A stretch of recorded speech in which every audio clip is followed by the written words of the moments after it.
Radio QFM. You are now tuned. Yite Twolo morning updates. Tiekere bot ame pesho damni. Dangwahi bero kere ngecha tut ikom jama metia temere pasu. Kere wilobo dushu. Chalo. Amota mokwere ote mokatira abo akala kala. Ngida mot wegbeda titino. Kera pot. Ameweho nyango beda yot nina dushu. Leyeta matut apen kera gam kero diro amengekil olagoro ikom jam chalo. Tela, Loch Lobo, Wibie, Yotcom, Ponyere, Dongolowo, Chikere Tira, Tuhu, Iyakina Inapola Popat. It's a full condition! Radio QFM, Tami, Entehoa. Now on air.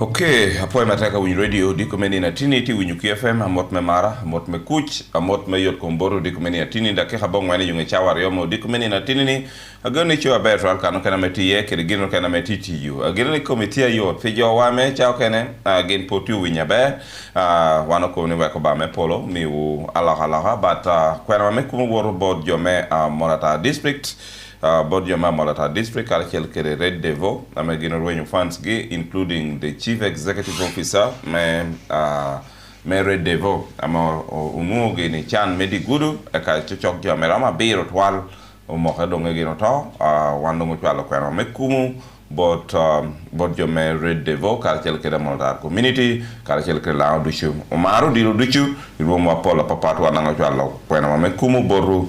Kam no uno dake ha woro uno yihu uno o chwaku dilo no gino beri jame unyute kam pala kere joke ne gino maro gino dilo indeed gino maro dilo me atetene. Unfortunately they lost their life on their way back home from playing Express FC mono itukamobeno na Kivuvu from na Kivuvu eto unfortunately they were not able to make it back home safely.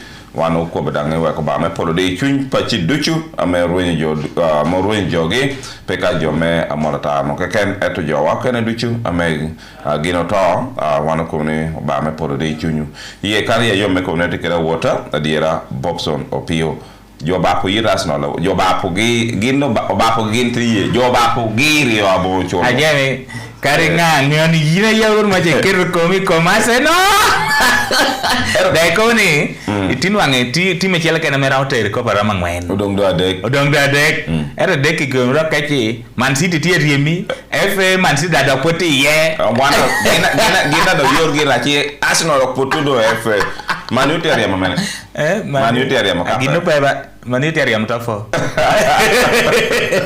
erdo Everton kama you beru timere na megogi ruata tane oido Everton ka bino because Everton dina mabishel but they are winning their games and they are coming so okay awodjo amor jo dishu ameti hokanum kanor kan iti winywa nyenen wa Yorama TV nyo KFM moni YouTube channel wa amore ureme ba nya ber Bobson Opio kita me jema ko bakera wor jamu balledo meduj kaname timudilo mono me Manchester City pedo bino war Arsenal obapo tayid Arsenal racha petwere gola riyo kom tangwen jokene ko ni mor chedo po bera bab mache bera gweche me we nyoni ping te yeni le dong lo donga worni oko batete ni wana ma go dier mo kono go da bri no wano luru ge okay aje manda bachu kako mupema no manda bachu markom do jota lare do lar kom dong ikobo pote kada kan be de bera pote kan edo tieni Manchester City do wor kedo kosho okay ko porda do petie miro ja update ko pe one pot ko chakra no province worno to ka quelque test province bedo golo not ikom not eto squad me la province pango pote miro ka akubere kele do Ivan Opero squad anunu peti like total squad anunu ja chahaya dila yam choncha no peti Paul total. We are not talking about Alan Okello, we are not talking about Medino or Medi, no, those ones gindo rongo medo komalo, let them be where they are. Eto tijo mogame yam chaho Pelan province polero komacha knockout stages. Eto onu gedong awor gen pocha hadilo. What could have not happened? Ngo poti mere amami jono pocha hadilo. Okay? But only all oduogo gini karshel kede draw amabedo tangwene kom tangwena mepe better right. Ubioni ni repiere ya bongwen gindo tasa province bino tugu pashukan. Gentieni tugu bino better tie Uganda Technical College. Lira. Nyone lira. Kayin pe bedo la yin woni lira o name karshel kede jame etno kom tiete ni lira. Lira. Eka joke ni woni gulu. Oberu gulu oberu gulu oberu gulu peu da oberu chitgum oberu kidgum pader a leptong a gago a molata peu be ni apach oberu apach kwania oberu kwania goto daliet yiringe kita menyinge kwania char kere apa ai do penya ba penya kebe beru kere jado nying me kwania chahare ikara me munu binu ila kan eka unu te mo yigini jo me na me gino me romo tikar chel kedgi me mi yugi nu ja me gino romo tikar chel kedgi nu me jo kwano ja me romo kwan ja me romo church romo da gonyo leb do gino te chako ponyo jo now jo me do gino ponyo mi da dok pa chak ponyo ngo jo kene rek jo bedango popolo ko keti an pa kwano yini kwano yinde tete mo atia ponya yinde koni pe kwan kitu kwaniya ka yinde te ko ban kwaniya yinde te ko ban kwan kiti okay so nyin kuno ta ko ne pien kwenu do en ponyo no chahare ye pien ponyo ni lira district nyune administrative headquarters mela o mino chaharen kwania kunu kwena me munino tiye kwena me no ko be kwania cha mino administrative headquarters chahare kunu eto tibi chahare ediboma did melera nyok ngokelo awinye jo bino daha ngome go da pe ngeo obero ka ginate tidi kiti ober no rem munni te kwanyu muno ke kwania ikelo ge lera kan so otherwise lera o mino bed kwene kono nyoni administrative headquarters melao mino bed kwania jo na po ngeo chako numero log ni kwania ko ni tano be now pieno be ya mono ra nyomono ma be now kara be chalo ya otibino gini nungu jo me lira tie kanen e ka ko be otindo chako kan ko ningo ni lira eto kanu jakoba koba inyinga chon no be lira because kanu be loba tahrem me lira pe lira mete winyu radio opuo meme yo laon kabedo kelimono wa hore kwa check me chat wel do chen Uganda Paul, gin wor labo medical insurance. Pieni gin tame welete. Ento ke neno mod. Be beruni, kiyot kumadana maingeri, meru jenge kumgena peretek. Eno weho, DFCU Bank, iribegi ki Jubilee Insurance, ukiluwu DFCU Blue Care. Man insurance yot kum. Ame konyo pichulu tuwe oho, kia nati ugoke odiat. Chulo pinyual, tuwa me pora tura, konyo me yot kum, ame ogoy chima goya, to, yi, kid eno kena polata. Pela habungwen, tutumia pierbor we chel, keken, maha chela chel. Yitwel no, insurance ame tunu milion mia chele piari otwal. Wehe gwok kuoni, igwok chendeni, kede gwa hanyimi. Eyo, mandong insurance me yot kum, piwan dushu. Go chime nono, not abor, not. Ario. Not. Tin, wegi choone oko. TFCU Bank, ame lances gitie bacha, not aparangwen, not ario, not abichel. Jo ame nero ko tich gubedo. Insurance Regulatory Authority me Uganda. Lobo chik me tich kede. TFCU, going further, together. Inja, ngo enoni? Ini ngo matie ni? Ene kesibi yumo bi app. Eno kikome. Mene ngo matie. Ento pingo. App eni kwenye metiki banku yoro yoto twal. Ha, ene kikome. Ikomu chente beno yoro yoto. Ha, mena yengo matie. Echolo pijami beno yoro yoto twal. Oh, kukong. Ano kwa na chima kibodi me match? Ha? Kitika wachungo? Oh, ene ngoma tie. Ket KCB yumobi app makimeru kerne metiji chimi. Were nong be patiki bank chot kaka moke ken. Ichawa moke ken. KCB Bank Uganda. For people, for better. KCB Bank titelo pa bank madit me Uganda. Chiente padano dulmede Deposits Protection Fund of Uganda egwaro. Itia tera me don ichato will, one teacher o chat will itich. Ijango me platinum credit, ametie Kampala dushu. Nung chula be, keridan kare me don iduk tichi. Ke itigi kero, doritigi gen, ametia tera me birila loyo. One tia tera me winyugi bori. Chwal application kede CV ni onyo. Go chim in number. Not abira ngwen. Not angwen abichel, abich ario. Onyo. Not abira bichel, abongwen ario. Abiro, abongwen abichel. Platinum credit. Kachawa beru chene, wano kelo. Roiko kiup ku string en kan. Lin mitoro, kur moya. Mia chela ken ya. Ku string ida beru ngani? Buja nyen, achela peke, pe onde bale. Wa, yehi ida nginyo. Mit, kur, meru rebi komi. Jal. Fude konyo muranga nani? Ai. Wa, yehi ida nginyo. Roiko kiup ku string en. Roiko Cube String, Meat, Cool, Meriyotkum, Tierong Kumbedi, Idukan, ki supermarket ma chokwedi, Wakiken, Yeji, Ching Nini. Beda mechima megitio pong, chawa dushu, ikanore kana meini warrior, kede ZHY super fast charging power banks, ametie kede 22.5 watts, medwiro, teho, kede welere, man oyihu pidana chalo yin, dana maro technology attack, dog bear, wanotie kede PK16, kede PD119, amekero netie 10,000 mAh, kede dang, PD201, PD218, ametie kikero 20,000 mAh, metunu 30,000 mAh, kede eno kene apol. Achalo ZHY speakers, amebino ki microphone Zario, take a big bus, rechargeable, go how much? Dr. Original. Kwa ine ukene, NIA, ZHY-K8, ZHY-2016, ZHY-1909. Ame gold to momenti clear, kita meini mireko kome. Nuong products, a ZHY, ikachato chim, onyo electronics, sore kena metia Delira City. Wehe nuong megyo ko. ZHY, your choice of sparky and passionate electronics and accessories. There's a new way to keep your breath fresh all day.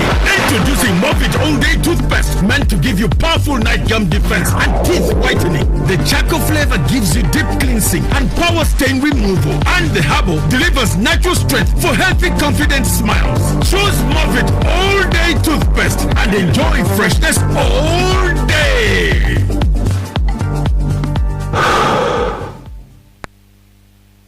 It might seem crazy what I'm about to say. Surrender today and show your smile, please. No one smiles back at you, so come on, smile, please. Not Merinda ni were pop yum twin. No Merinda fruity, pineapple, green apple, onion orange. Mari, no mete, funty pop yum twin. Tie, dog no milliliters, me a duck piara there, me a beach, get you a liter, ayo, me get you a la corima petieni, matie milliliters, me a there. Yum twin, tie Merinda, mokaken. Merinda, smile, be contagious. Spread the smile. Ni chake chulo ot, chulo kwan, kidongo business amegi. Onyo, chulo bejema me tiu kere penine nino. Ini tuero tima pol, where kwa nyejo ko kiwi, ki DFCU unsecured personal loan. Nong ametuno million mia ngwen. Chulo mo chulo mot, pedwere mi chele piario twal. Interest rates are bare. Kidang pay jeo ginore ye. Loan wano miyo ko inino noiko kome. Where ked leki teach. Men nongo DFCU unsecured personal loan. Go ane wachim, in not aboro not. Ario. Not. Men nono, onyo, chualwa WhatsApp. Not abira bichel not onyo limjang DFCU Bank korekena jichokiri DFCU Bank jameneno ko tichigo bedo Bank of Uganda customer deposit jamego hobedo deposit protection fund ma Uganda ametuno miliona pa lobo chike tichkere DFCU going further together.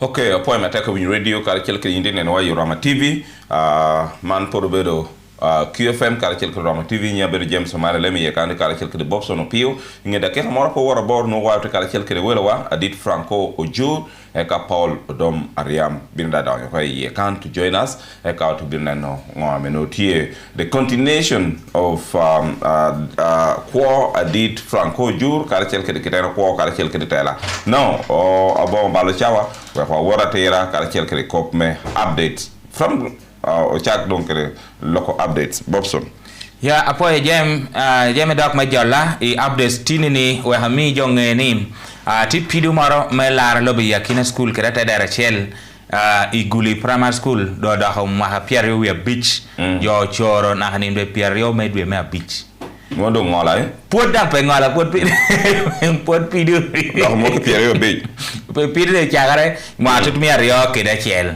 na dong tin ni ne so chimde do mo pierre yo beach ame pidu mer potia ma awara nyim mono pidu na jeme e kam awor match ne chi ambishel dong bino yiko ko jesro boanyo beratin na menu Muhammad do da Ramadek ameno kwana baby class mono iyo toiriu nasaran primary school eto inindwa bishel medo madek eno bino rete pi dekaliet school karate pi dekaliet school telar dakata la lani el center ngwen la dakata la lani sangwen ko metamede tete ke le LPC li rakan komerte binutum ko jo yihum eto otela o katu kere ko papola petwere yer most especially ko me kwa ko kom poñerem Isaac Queer ameno lo ka no ko bi gindong mi inspector of schools a chakori dunari chikule du jamete laptop mi rata na ne tikre jamu du meg wakatino man o bien kanu ni school pe bet kan negligence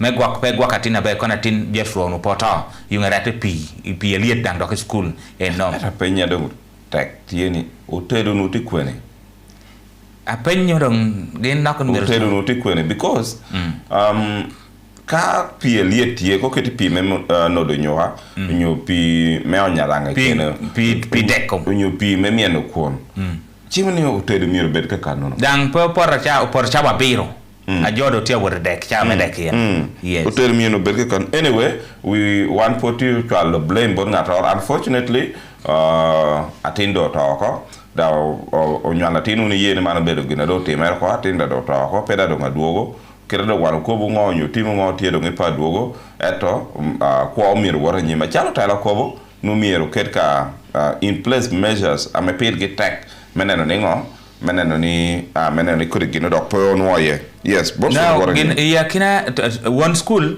obero palamiek papa tinda obero palamiek now atehre tia donyi ye ruara tehre me ajuri fasina pule tia ko bi gine tamitie kopi pacho kope bod gamene ngin permito yen mana bedo pacho chelo bedo tina atehre chel enom so mano karachel kede mano enom ajeme eno kenem ameti borakan obedo kosham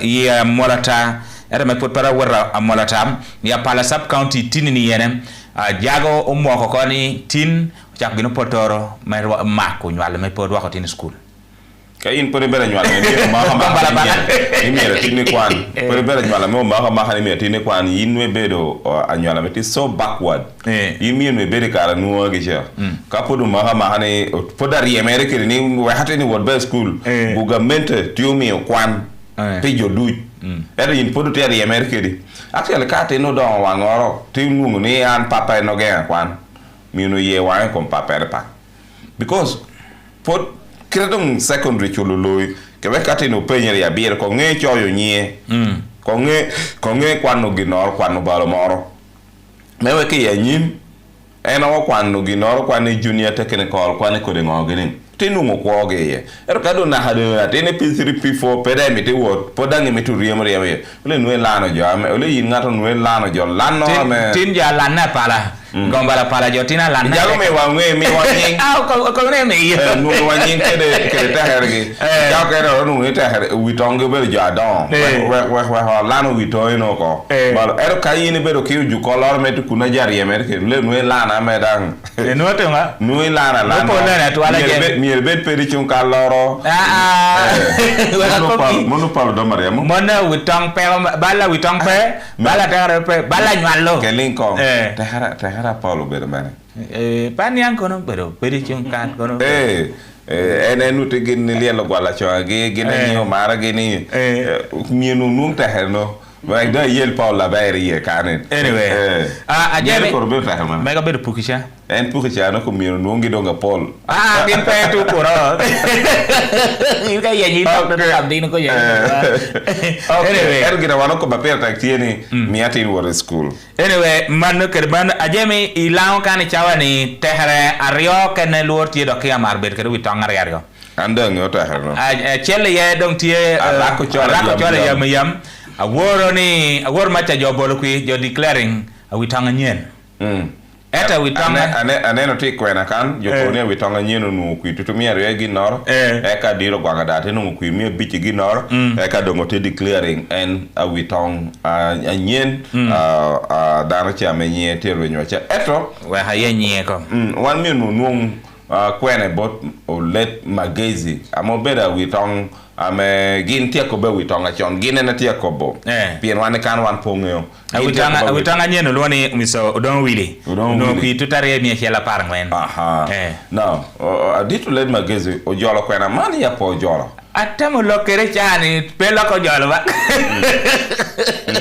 witang lo ko jolo kopo amekioni gindong pura mar beru utangar ga okay eka enoke na me doctor chigi dado beru utangar ga abe mar beru tehre mo lor tok dwalo yibi ngaru nyengo o lor tok o dwalo yibi ngaru wono tehre do o lor tok o dwalo yibi ngaru okay ame chawani jo mara te wote yarge nyim eta witang berga witang loni ayo Moses ayo Moses in mirnge abelo bela cho amuti ameti yo mochacha okay now oloro tok wala yibi ngaru loke doka belo ko witang yo pien chani jo mara wote yage nyim ayo Moses tida chano executive nyen nindwa PCL kanu medwe ma angwen amara da yara executive nyen comme donc jonutia meda nyim but anyway manu karchel ke man jeme ana ngene gin kita genoti merke no ana ngeu movie no kita tum kere atumi poko taxare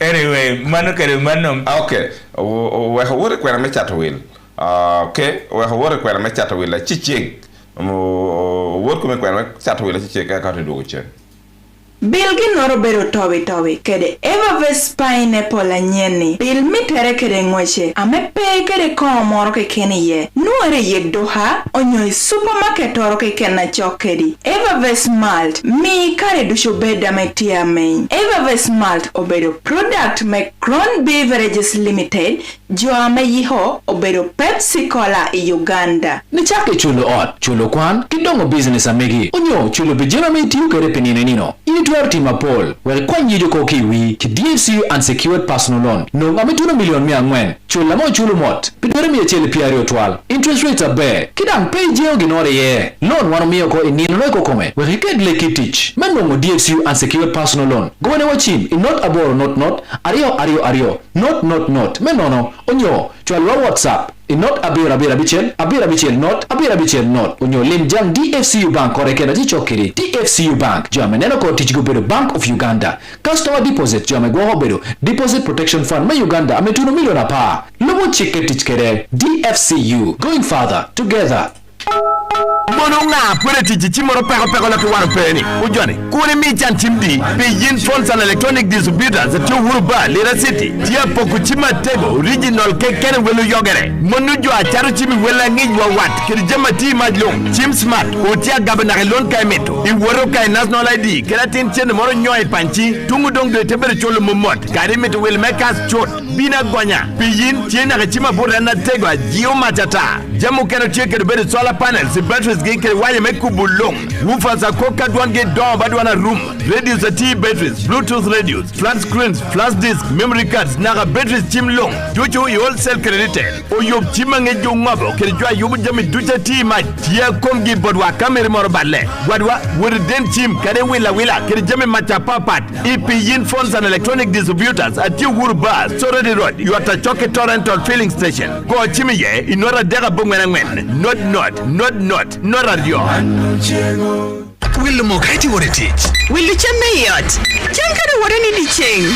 Chula chat will moroki ken lan muta duong. Chul pig ginoroki ken ame willow kuniti ukre Airtel money. We bet kere gumela nyu mot apolla monya mechel. Chabit. Munu mili na karo pira bitoko e rume mot me alanya kiken. Dogdang abera karo. Tieni manu kita me medekere chulu jami kuniti ukre Airtel money. Endunga gumela nyu jamu ken apolla karo. Tika kere my Airtel app on your di star achel abora bish star abongwen ash ekete chulu achar will moroki ken. Ametike machan code we bet kere gumela ni mota pola karo chulla me choro neno don tianya konjige Airtel money choro ogohere doka bomboda Airtel money tiete Bank of Uganda kwena mecha to man okatuboro kundume.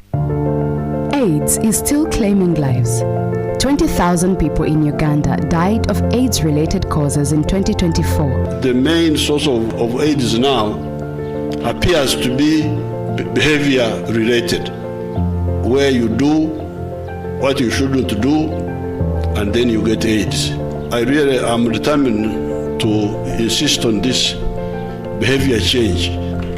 And you, the church people, the mosque people, please bring this one out very clear. And the other disease, because we don't want to cut on the potential of our children by this problem. Get tested, get treatment, and stick to the treatment. If you're on these drugs, please stick to them so that you don't relapse. Together, we can end AIDS in Uganda. Every second counts. Let's act now. This message is brought to you by Uganda AIDS Commission, Office of the President.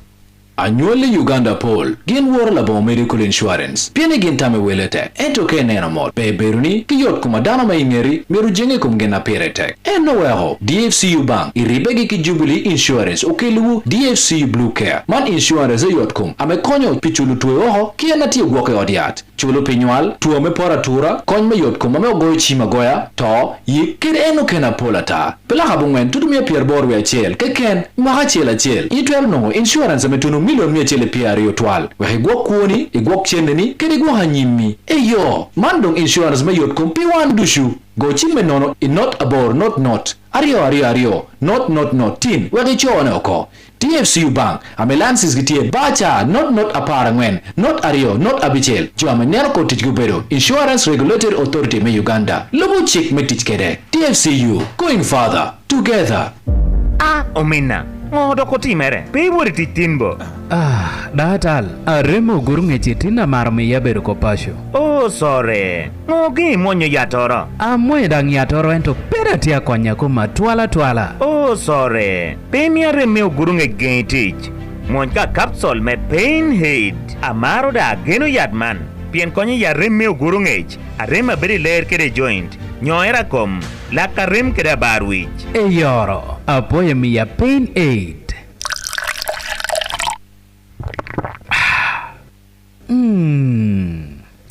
Adiero wunya bera tiga. Daraundo dohi dog tiche chunya tek. Pain aid. Obedo konyme namba chiel mechanga rem.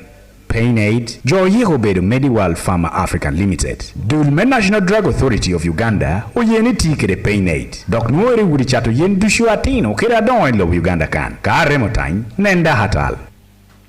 Okay, poi matak medu chen ni kwena chego me chata wil ka dok chen bot Bobson me wiwa pot po wil tieni ai pashu moro kucha dit Nathan Okori papa Jacob Olanya obinudo yiku dikini pedikiba ani bere ni ndo pierdek bi chen pierdek bi chen dok chabita nyen okay chiario me chabita nyen chiario me chabita nyen aneno triple A anet anite among Ojwala okwena board members me parliament me ko bugini wuru chungun ka tel kre pashu woru nu chimu kar chel kede Pasha Jacob Olanya po ini wota Jacob Olanya chana bedo a member me parliament me omoro. Okay, so adit Nathan Okore tia me oto kede Mohamed Itere Piera bongwen wi abiro. Yeah. Eto kanu nen no nen bangata yot pori. No nen okay peni ngata yot no nen bangata me Mohamed por perautu no Piera bongwen.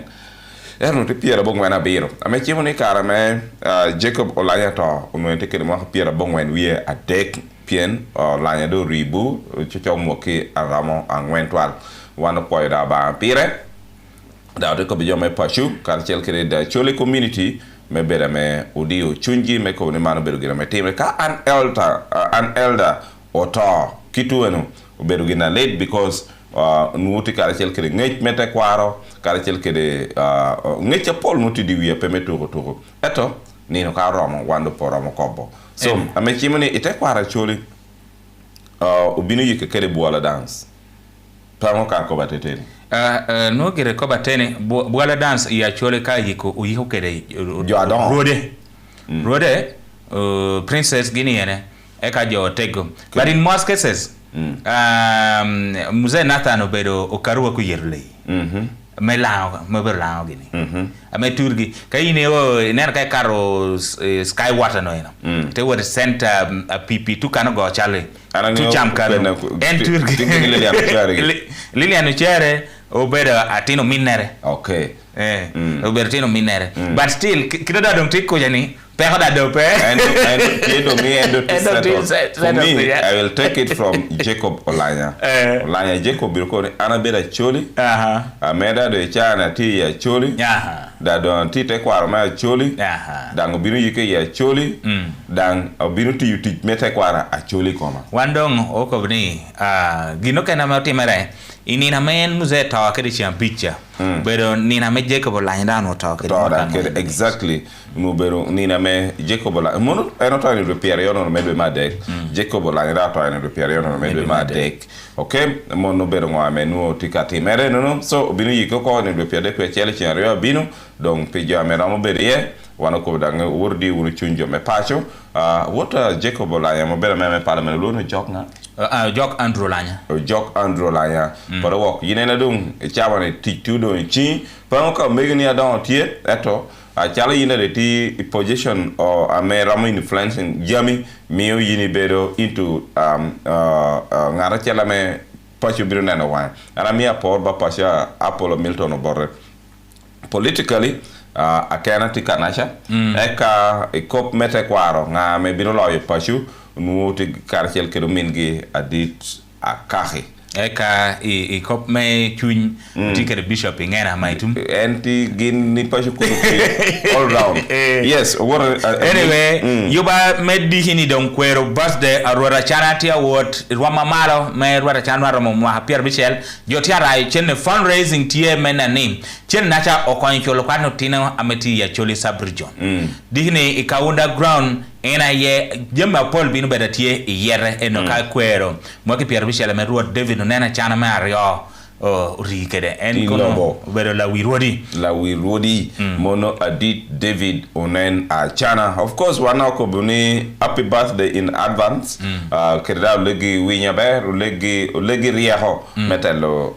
ka hacholi legi riaho metelo ka hacholi riaho meramo noto jokara chen meramo meyo mara kala chen kre kuch beri lobo acholi mano bedo kwena wa chala ba QFM kala chen kre program men me Yite Twolo mono bedo ngame wantu neno nam abombala chawa wote nene wa ngame kita meje ran kala chen kede Israel tie chen le kede kede genu tourne kede gene kede okay but did Sergiosa aman joken lone tunyi funja oko ni ene itie kunasha nyeti kwe UK temo dang peduo da kiyo ya tinya wala dang peduo da kiyo ya ka ni endo pot peduo anyway endo pot de endo ka bet kuno endo ngi ka reda duo gire anyway Iran kede Israel medical loba America chani jamitia me woti needed ya dokatek nini now Iran tia komni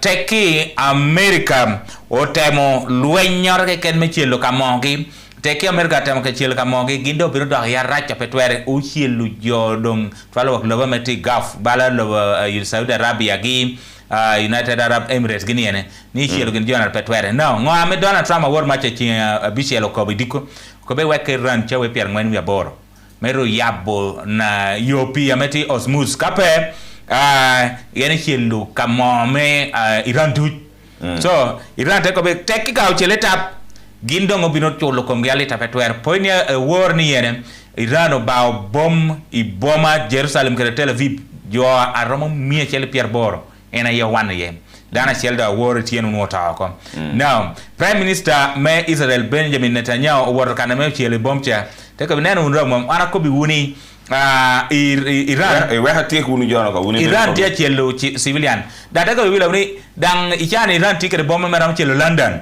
no chelo na France bomba Paris eto wuni jemo ko peti yewuno donyi lwenyi anyway ichawa ne no lok Donald Trump karshel kre Prime Minister me United Kingdom stama tiyo donyi gine ko de lok gine chim to moko doni miruneni oyabo yoname osmus kale dongi gupo kale lako miruneni oyabo ente Iran tiya ko bi kwe ka moro do hotemo wando chigo yipini atwali mono yakine jama mati atimere mono beru pi kwena me utere ya mo kana mbo donga yere me mo bel yere Iran tiya ko bi en yere no dango te chelo ge ba te chelo ge da te chelo ge ra Iran tiya ko bi wan po gen yo and wan gen yo pi mone wa jo atia da ko wilo wa me be America kede Israel wan gen ge now ti bridge chelo me kubu tu ping me Lebanon kede but ping Lebanon ame otia luang ne Kasimaya bridge a war ni yen Israel chelo ke kar ko du me weki wodo beda pe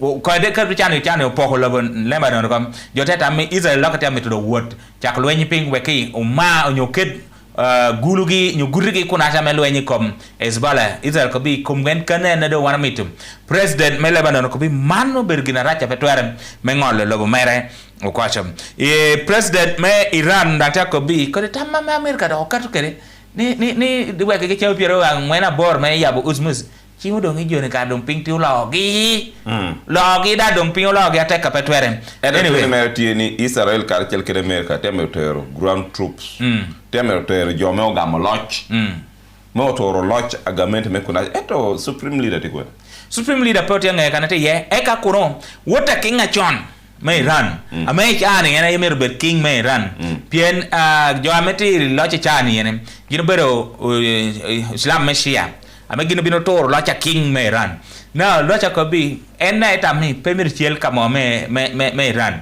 chiel ko mon kere jati locha pera chiel so en lona ye tidang te er dial lokame tiamre doak kere ko patore me tieni anti side America kede Israel enti achwaka America tidanga achwaka Israel tiamene jocho to loch en dok wore bed king ko ngene yo bino tu mi jem ko tu ko na gwa pelare en lonen atamena metie almalen ko porpetie dakika imalmal trial president Museveni awuma cheno woro Kisumu Kenya kana me awoter William Ruto no luye man me yabo yogar me birna ya Kisumu na Malaba man standard gauge railway amenuti kunasha man o weke Uganda to tek mena ne gina ngo tiro padge because Kenya tieme o tiro padge ho now Uganda tieme miro kwa mege Malaba tibinu bea tuchel la be borwakan okay tuchel binu be borwakan eka otawre rawo do na Congo pe no miro be ti wod na Congo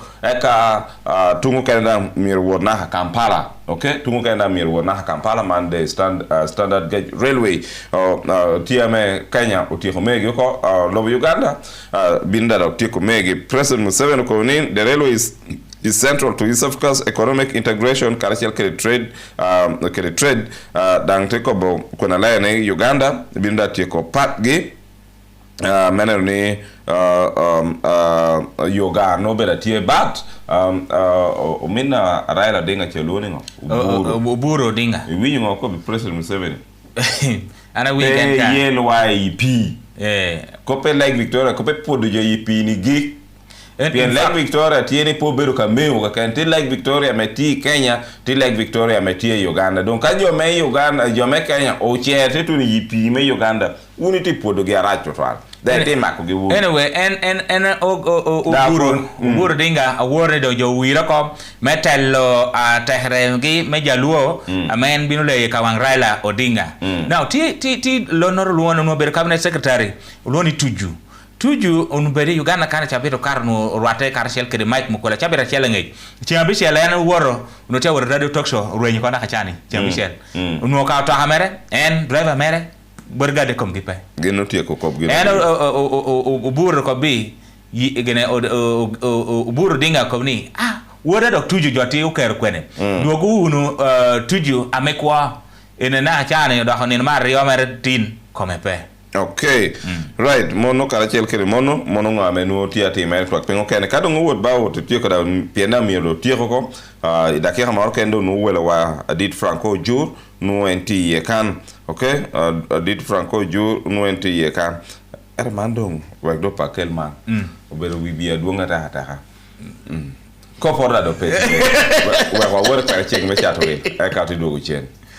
Karemo gurunga chuma hoko pacha pete yeni wore dog teach. Gen ka pain hate capsules. Ite dohoko dog teach. Pain hate capsule. Tiu pore rang tia teka meromo kwenyiko ya remo gurungech. Pain hate capsule is a triple combination of medicines. Ame tiu melwenye koma rembala. Areme gurungech. Areme kom. Lakarem. Ler meduke de wanyor. Kayata mebinu gina rio pete konyeme kwenye ya rem. Gen kom pain hate capsule.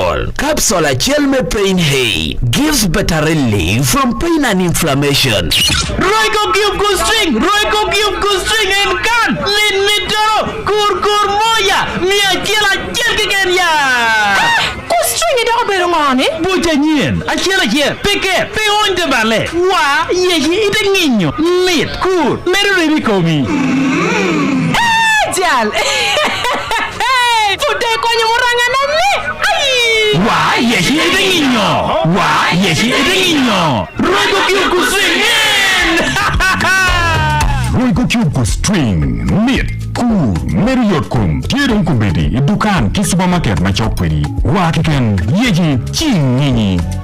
Amanya Midorozi Bobo Ramadan nga nkola ne company Classic Printers Bimbitwa Printing and Branding nagenze mu supermarket mukuba kubyengula nkwesa merchant pay yande musanyu fundi wa ne family yange tugenda kulya mmere bategekedde dinner niba n'ebintu bya ddala ebintu bituufu bw'oba ko kyogenda okugula kwesa merchant pay ojja kuwangula. Win from over 50 million Uganda shillings in exciting prizes. Simply pay any merchant using the My Airtel app or dial *185*9# to enter the weekly draws. It really pays to pay with merchant pay. Annually Uganda poll gin war labo medical insurance. Piene gin tame welete. Ento ke nena mod. Be beruni kiyot kumadana maingeri miru jenge kumgena peretek. Eno weho DFCU Bank iribegi ki Jubilee Insurance okeliwu DFCU Blue Care. Man insurance yotkum ame konyo pichulu tuwe oho kia nati ugwoke odiat. Chulo pinyual tuwa me pora tura kony me yotkum ame ogoy chima goya to yikir eno kena polata. Pela habungwen tutumia pierbor we chel keken maha chela chel. Yitwer no insurance ame tunu million mia chele piari yotwal. Wehe gwok kuoni igwok cheneni kere gwo hanyimi. Eyo mandong insurance me yotkum piwan dushu.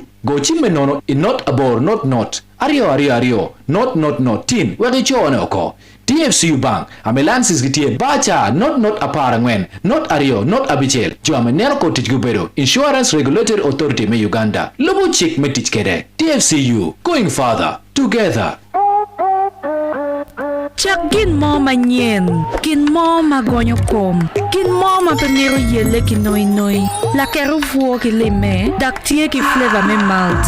Chila da upong ki jemi magbesho, mite tie mi achel, iko mi achel, dak pe ki koi ie. Tem, nong moje, win mite kare ki kare, mat inge mato, gup inge gupo, pien bero lako galuwang. Why now me noi? Chak again maku. Ki Evervest malt pineapple. Mangweje kuwa dada. Te miet palime. Mateki flavor me malt. Miete tie mie kumia. Tok perigi konye. Tie nonge tura onyo supermarket machokwidi. Evervest malt. Wechawa weng opechawa man noi. Evervest malt. Dulme Pepsi Cola Uganda aye yubo.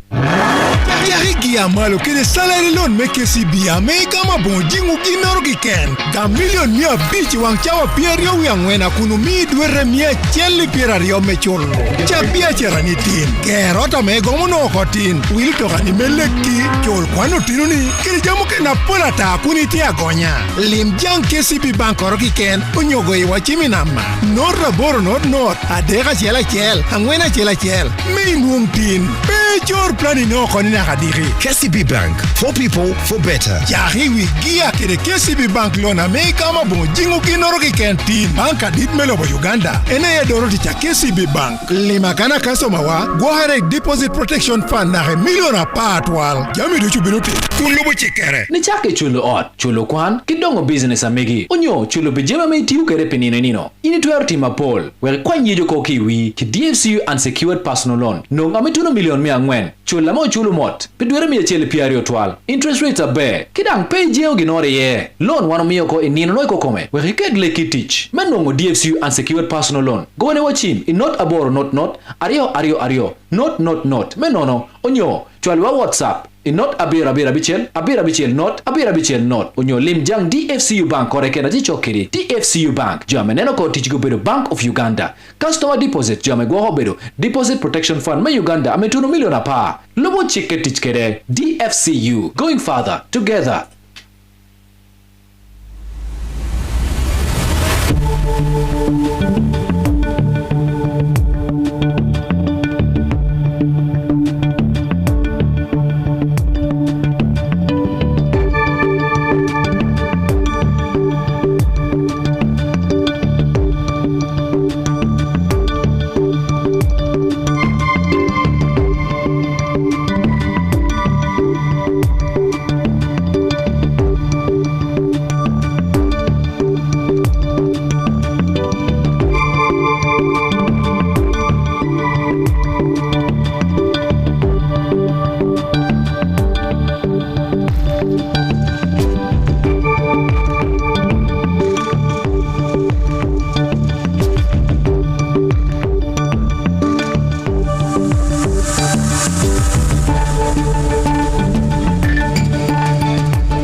Alright, apoy mataka win radio o diko menino tinini da kewa donka angwen mera machawa dek me o diko menino tinini chala wana bero tetupire wana bero kala chela keda dit Franco Ojur amen bino bere yekan diko menino tinini kada bero keda kara meme yiwa ngeyu polo jamo kana meno tudong o kayini neno jama me bero timere pashu ilang kan ye chakere lweny mela kwena lwenyo diwa kony karachiel kede mago kene duchu obed je mago me piratek mene meti documented and not documented piratek ne yin miere nge da piratek ne miero bedi yitu telawa karachiel kede jamu kena Paul me wan karachiel kede Franco Ojur bino bedo atie eka entimi wa jamu kene Apollo pe metu ko mono Robert karachiel kede ngame wan karachiel kede dikumenetini and for that abon bala chawa we wan wodom ka dogdo ka chen but my producer I got to do chen credit Franco.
It's 9 a.m. Chawa Det Modiko. The time check on 94.3 QFM is brought to you by KCB Bank Assurance. KCB Bank Uganda, Pijo, Piberere. Nuong Merinda, ite nuong oyom chuny, nuong Merinda fruity, pineapple, green apple, onyo orange, yom yichoro dushu nuereka e Mirinda. Mirinda, smile, be contagious. Okay, hapo mateka win radio medwogo chen ikwena me chato will and of course odong mono miro worry time check, right? Miro worry time check e ka tido do chen ba amedo ya ni. Okay, eto yiwa yo me kobni adit ne Franco Ojur endong ti yekan ti karchel kede adit Paul Odom Ariam Iluondok ni aner Ene. Lebla berane. Okay. Yes, atika archel kede nerna yekan adit Franco Ojur, karchel kede adit Paul Odom Ariam, ame enne no kwane wamut ibai eka endok ti word me mato kodok chai mora liet. Ko ni program man me Yite Twolo jame kelo Robert King James School of Nursing and Midwifery karchel kede King James Senior Secondary School.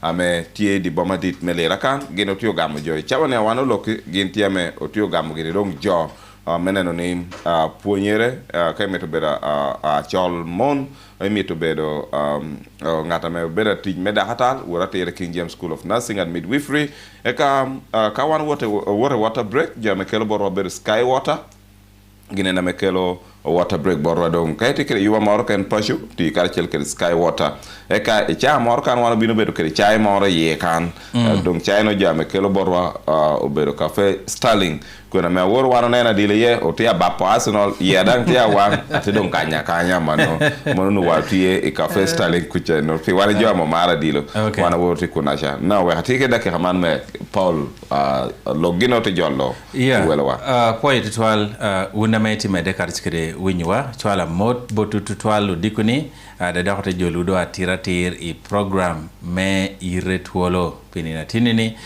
point ka yini no wa yo Roma TV kodo iti kede chawa no da dong me yini subscribe yonko di no baramo choni subscribe wa gini bet kede kare me ngeyo program achiel kit program ro kena menu tia katu Roma TV karche kede I channel me QFM ameti YouTube aka iteberu kede kare me following jamme dusho menu tia mati mertini do chion kiho en wana do nyoko yeni ne do pierre we dek me do me dek mo hatu me rew kede pierre we bichel ata meda do bombalo kare yati kede kare man me jollo ana loni won kom marlem tia wa here kede ni ane so nye pola gobedo dana chela me ruhu to kapapat kayina do idon lawo ka no ngeo nga me adit Franco Ojur bere take pe beru kede kare mengeyo agene kay wor YouTube episode wa mena machel eno ko bo jambe duj ajem no tia summarizing Ojur the politician Ojur the businessman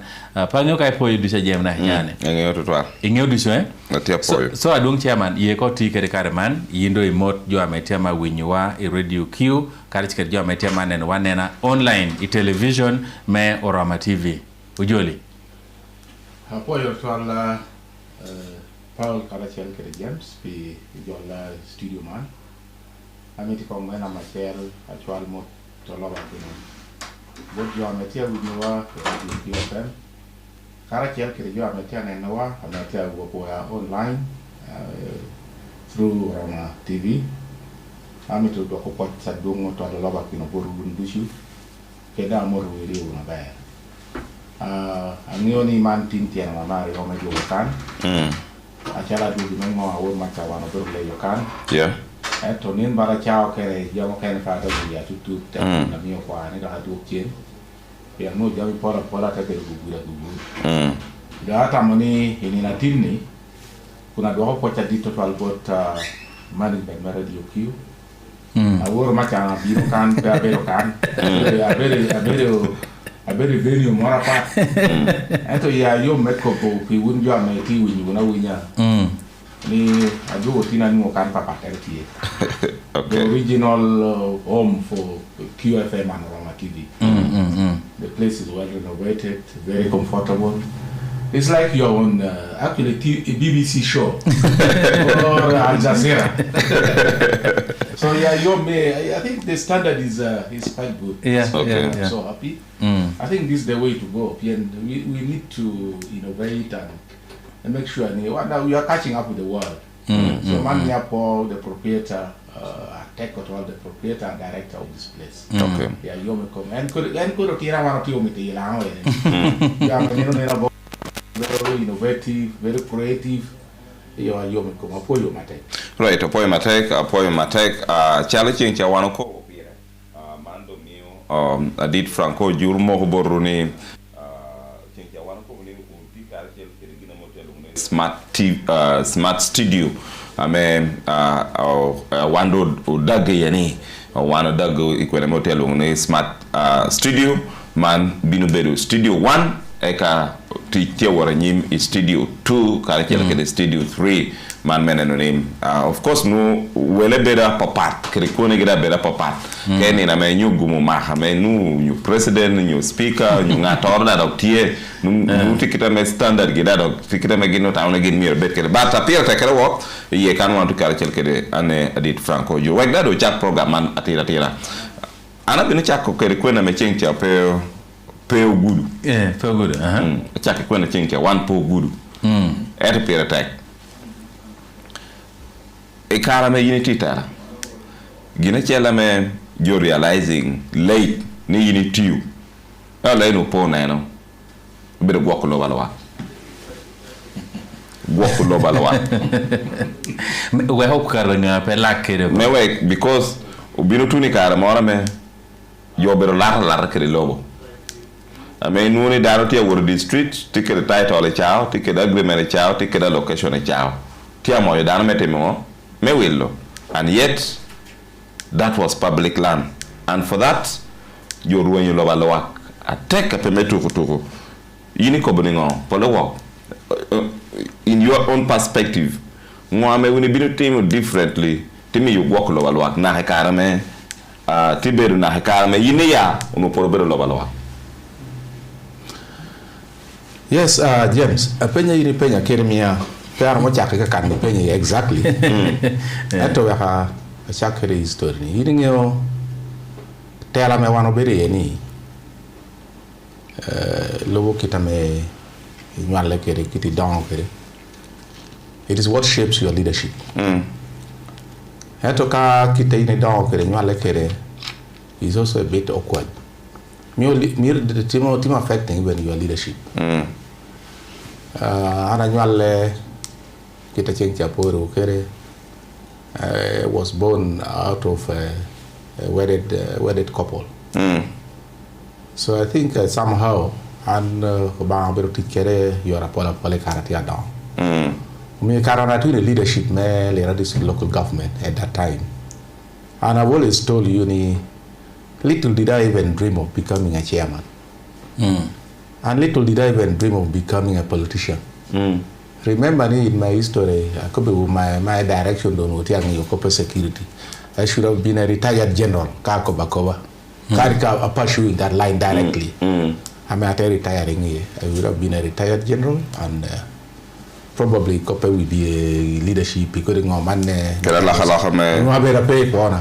But kita moba you could jamen take a like teller and a caradona tunda teller. Peda no ame to be one come, but you know the third event about Team America Metalawa. I was going late. From nowhere I found people identified me to go, no, the only person who can fit in this is so and so. I remember I was very key at that time when they laid to do it. My chairman, I was his vice. I was a key decision maker in many things. And of course, they had not been from, he had not been in Uganda for some time. The Penio Kita local government running. Indirectly, I was the one running that government. So people were left with no people who knew it. So me as the best choice to remain on that chair. So me akoni mirnada no maybe completely unope. Peda no planning, peda I didn't even fight for it. Unfortunately, Kitamo Yarakeda thing played a lot in my life, especially in my leadership. I told you Kitamo Macha one no Yarawa Kere. One no call out a terror waba docate Pulu, look yo. Low young look pay quanichen about Copone quanichen nipe. Doko call would ya next venue. Electoral Commission Tico, Wuna de Hangwen a bit. So, Anmara Majoke Ricoma or Timu shaping my leadership because could it care Machawan? I don't think I can manage it. Pen Chetnape. Chetnape, Madame Career Machawan. At that time, I didn't have money. People like Manuro, Gionoti, Kano, and Apuligi. Ya, a poor point with your tea cora, Jatera, Jawot, Kioga, Awot, Dolo. People feel their own cars, they follow me. Kautunu Kuna, the Jota, the water, Canada, which doesn't happen these days. A point no Nekawa, Diegi, Amolata, Otaya, Brutunga, Hotel Pole, Magendo, Watome, Warejima, Don, everywhere we go, Lincoln and Buru, I think Komara to Austin, Wamewa Buru Ture, your Ture Nekawa deal. All that doesn't happen. So, Omia Karando at leadership, I had a very clear mind, I need to pay back. Paying back my people, bien, yo mia queer, I may pay willa. Yo mia queer keremara, and I'm a keremara. But prior to that, I told you no because of my hard work and so on. You are my Puru, near Puru. Around 1998, 99, I think, my chairman at that time, the late ambassador, of firing, and I was fired because of giving service to people. I mean, you are down on the pole winning your, but you're doing only your jur from British corner up to cornerback. You're your jur. That goes a cony, you know me or what. Karamo to no go your baho, your moro, your way, your move, and you are escaping that with the town. As if I did as if Oba Lakono Konyate pity and go. So prior around that time, Mokwano Bino Hilang, Managina job petian. Oh yeah. Mokwano Temogamaler. You people were still very young, and that was in 1999. And Water was the chairman. One could Papa the speaker, me Chawani, me city council. Papa Kuiruchele, Mr. Ochele Okiruchele was a councillor. And now I be the councillor. Yes. So when we realized one Kuiruchele, Nimon Mokwana Lako, you have Lako Chate, Ale farm, Jocharago. So what we decided, and that very morning, Hotel Learning Guinea, Bala Mokwano is coming to take over Ale tomorrow morning. And what do? We need to intervene. Let's take action. So one no Kuiruchele plan what I want to court. Court and Iran. I take a court injunction. I'm stopping Mokwano from coming. So we ran to court. We got that secured, that court injunction. One no Kuiruchele. Man, give me near to we made sure ni copy internet couldn't pay at that time. So very early in the morning by 8, what a faxing direct the office of Mokwano. Direct managing director Mokwano, who was now getting ready. They don't know on standby, maybe no.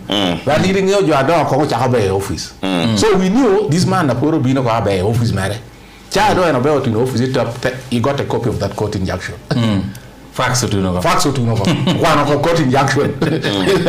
And there's no activity in Ale. And that's how we secure Ale. More that's history, make copy securing logo. I check a can I pay you, mono pay you. Mono no pay you. You know, pay you. Learn that you can be paying. But this is your man no char. Leadership. Actually, Johati comment. Kaini proceeding. Monomi wangioni. Yes. Kain industrial park or abina le.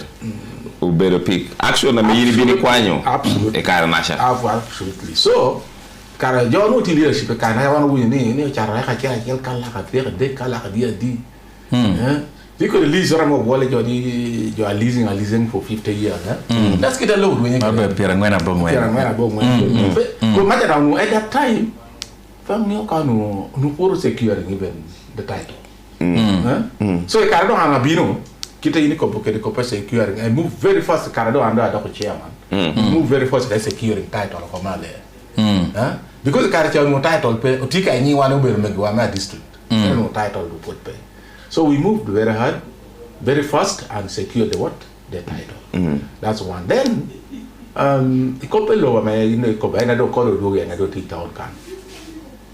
And to be very honest, I'm a bit of Matamano Keroja teach boards and commission. I'm a pair of your teacher. Actually, pair your directivity, I give people the freedom to do their work. But in a theatre, the freedom to do my work, my ears are on the ground. My eyes are watching.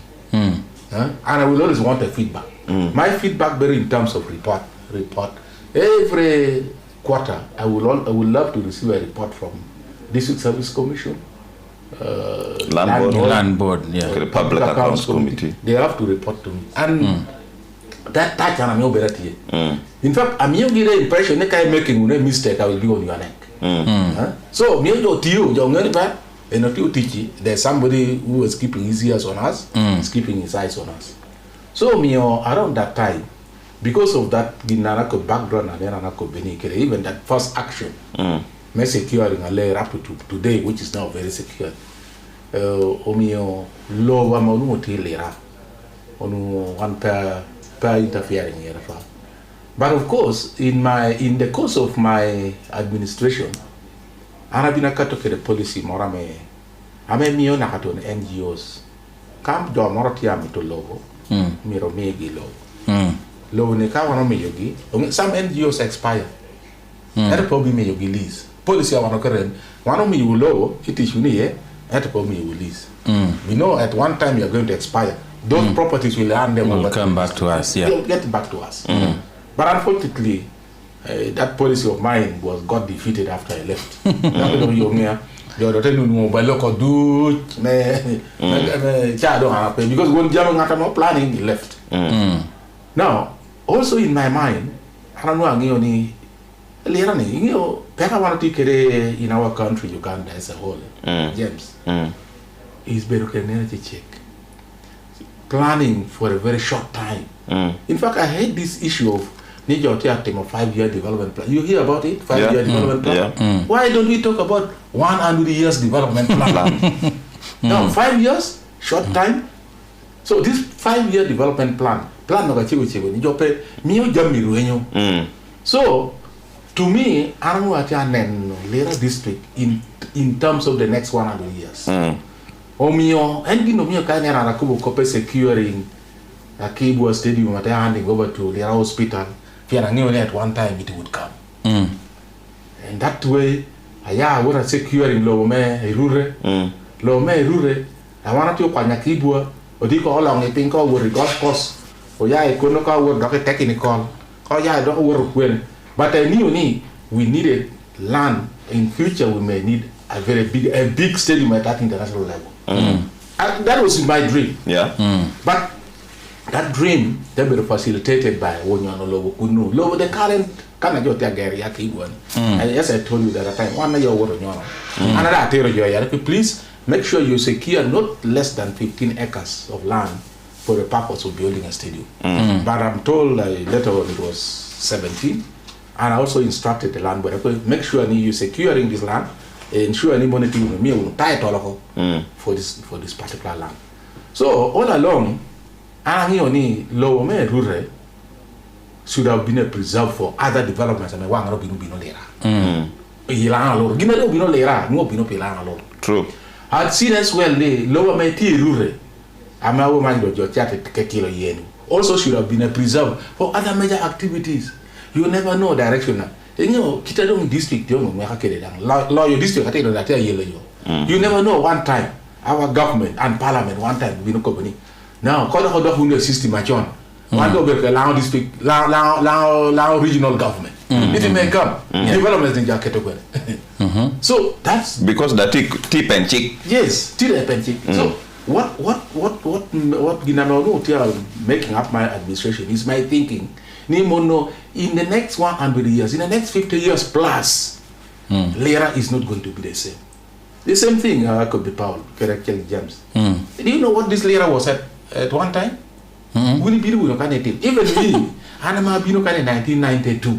I came to Lera because no for Bino Lera in your one joy, Gamento Boricha. One called back a couple of we got information that Lera was a bit hostile. Kere Jomo no represent the government at that time. Kibola Yakoling, RDC, one of the report no one will pay me to maybe no can. But I want to tell you, even in 1992, maybe Lera tear down. Look at Lera in the next 20 years. Look at Lera in the next 50 years. Look at Lera in the next 100 years. What is it likely to be? In the next 100 years, it's going to be as big as Kampala, the current Kampala. This is one thing that we should know. True. So, don't even hesitate. Maya will Biona Musha. Don't even hesitate. Maya will bar in the long run. And just 10 minutes away to Lera Town. Yes. Don't even hesitate to do that. In fact, if the harder you do it, the better even. So, tell me, you carame, one or two to you, you copy low when you do. I don't know what you copy Lera in the next 50 years, in the next 100 years. And in 1992, I'm going to Lera can. When I came to Kitano, I could book a story and I even had money. After being in town, can be a teacher, I ended up buying a pickup. That's a 1,200. Now, that's a 1,200 and I will. One more ticket, one guy take a candy Lera. That's a 1,200. The later Lipa. No, not Lipa Kali. Myself and then somebody else whose name I don't remember. Yes. So imagine me in 1992, one guy take a candy ticket. That's a 1,200. Now, in 1997, I think 96, 97, I bought a lorry. Lori na maro tia nyimere ba. Lori na no na ma bina tiu kare ma facilitating. Yera chen bena gini amshon gi me kara mo amshon tia ibulu ni. Yen na mo wuro na rajo jo ya mo la ta kelo bulu na to ni turu tu kucha. In fact and Lori no na mo mio akele those of amshon kara chen bena gi. Te katu ma le tigi. Na Lori no tiu ko kele jo tia ken. They were under my control. So we were again 3. It was again a leap. Eduardo Basil and myself again. Eduardo Basil la mecha teach. Yes, president here. And that he Lord, I know tikere mero Johnny Fusu. Lipa kale no tikere Fusu da, ana no tikere Susu. One of them can talk about learning. I joke no tikere Lori at that time were people like New Brotherhood. There were people like Okwitumbu. Man Lori man na me Isuzu man na me Ogamo. Anyen, you know, I think my bank. Tika mo ko no bank ni jo. No promoting Chakali. So you know about 3 of them. So that is what Lera was. Otoka mighty nen no, bara nen ni. I know bara my galia. They were not there. You get it? Yeah. Now that street of mine, alone where I don't never be in passionate. On Wall Road. I don't know what you teacher you press. You know what you teacher you press? You heard about you press?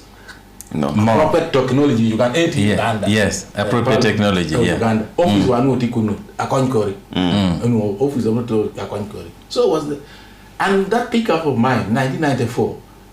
I know what you. I was a program manager, program officer. I'm in charge of Lao, Eastern. So I would drive there with my pickup, park my vehicle there. You will not see a single human being the whole day. That is 1994. Now you go there and see it today. You are deeper. You see that. So this is what was informing my mind is the fact that Lera is going to grow. Lera is going to develop, and once it develops, the population is increasing, and the land is not increasing. Now, do we need to use this land recklessly? Charo. So let me know me and I Lo me rure was very secure.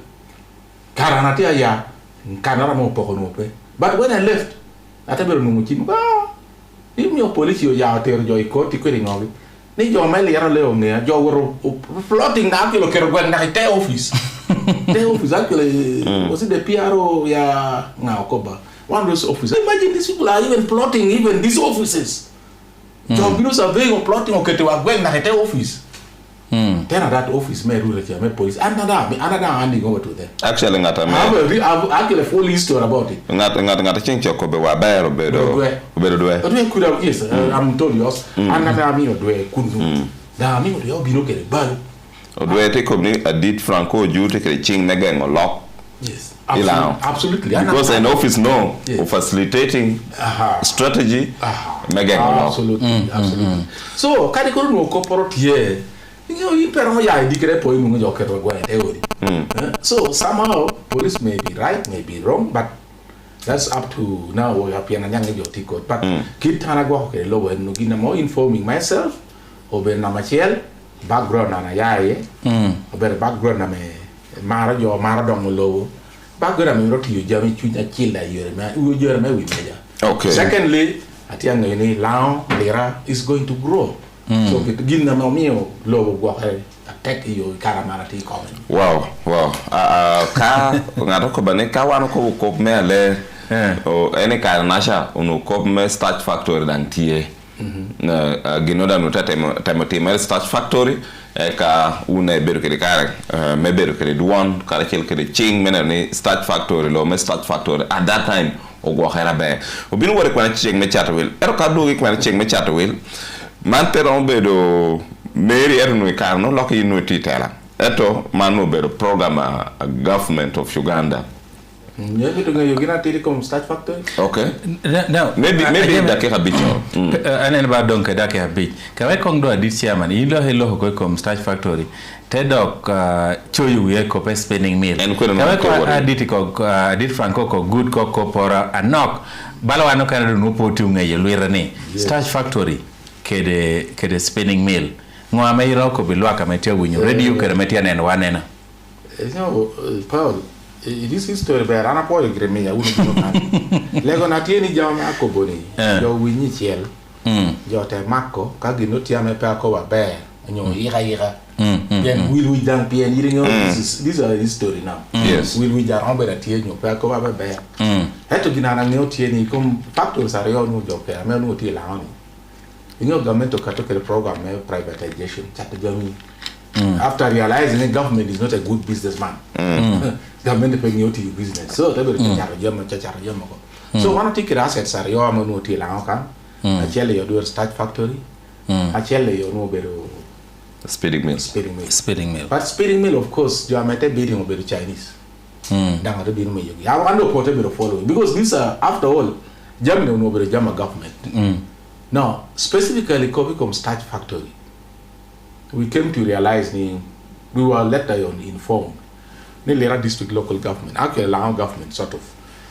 But at that time, headquarters of Lera, yeah. Yes. One will take a 1% share. Government do charo. That to chato in Lang. Chato in Lang I think it may not good to mention names. That to chato in Lang. These are very powerful and big people. Many of them are even doctors, PhDs. Met you Kampala. Okay. So, Tironi Karagino Bino, Tin Langini Adadum, you are down at Gillis. Some of them are older than me. Karagino Bino Bora, tell me, government to chatting start factory. I took Karamo chatting start factory. They were informed Dimono, Lera district local government, take a 1% share. Don't get to your pioneer. Get 1% share, watch Ramawa Bero partners. Yakida, you know, better Langini, one of Jali. So when they came to us, then the argument was. I presented this in the executive committee. The committee just, but 1%, what is that money? Skakobako is not even more than 1 million. Lucky black again or again. So why don't we keep that John Berko till Langini? We're pulling ropes. So we made sure after resolving it in the executive, but at the regime council again approved it.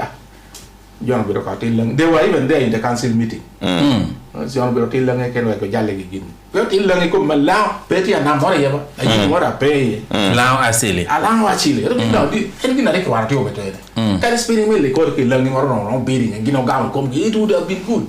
So anything I want mirror encouraging it. So the Caradon hotel in the council was approved.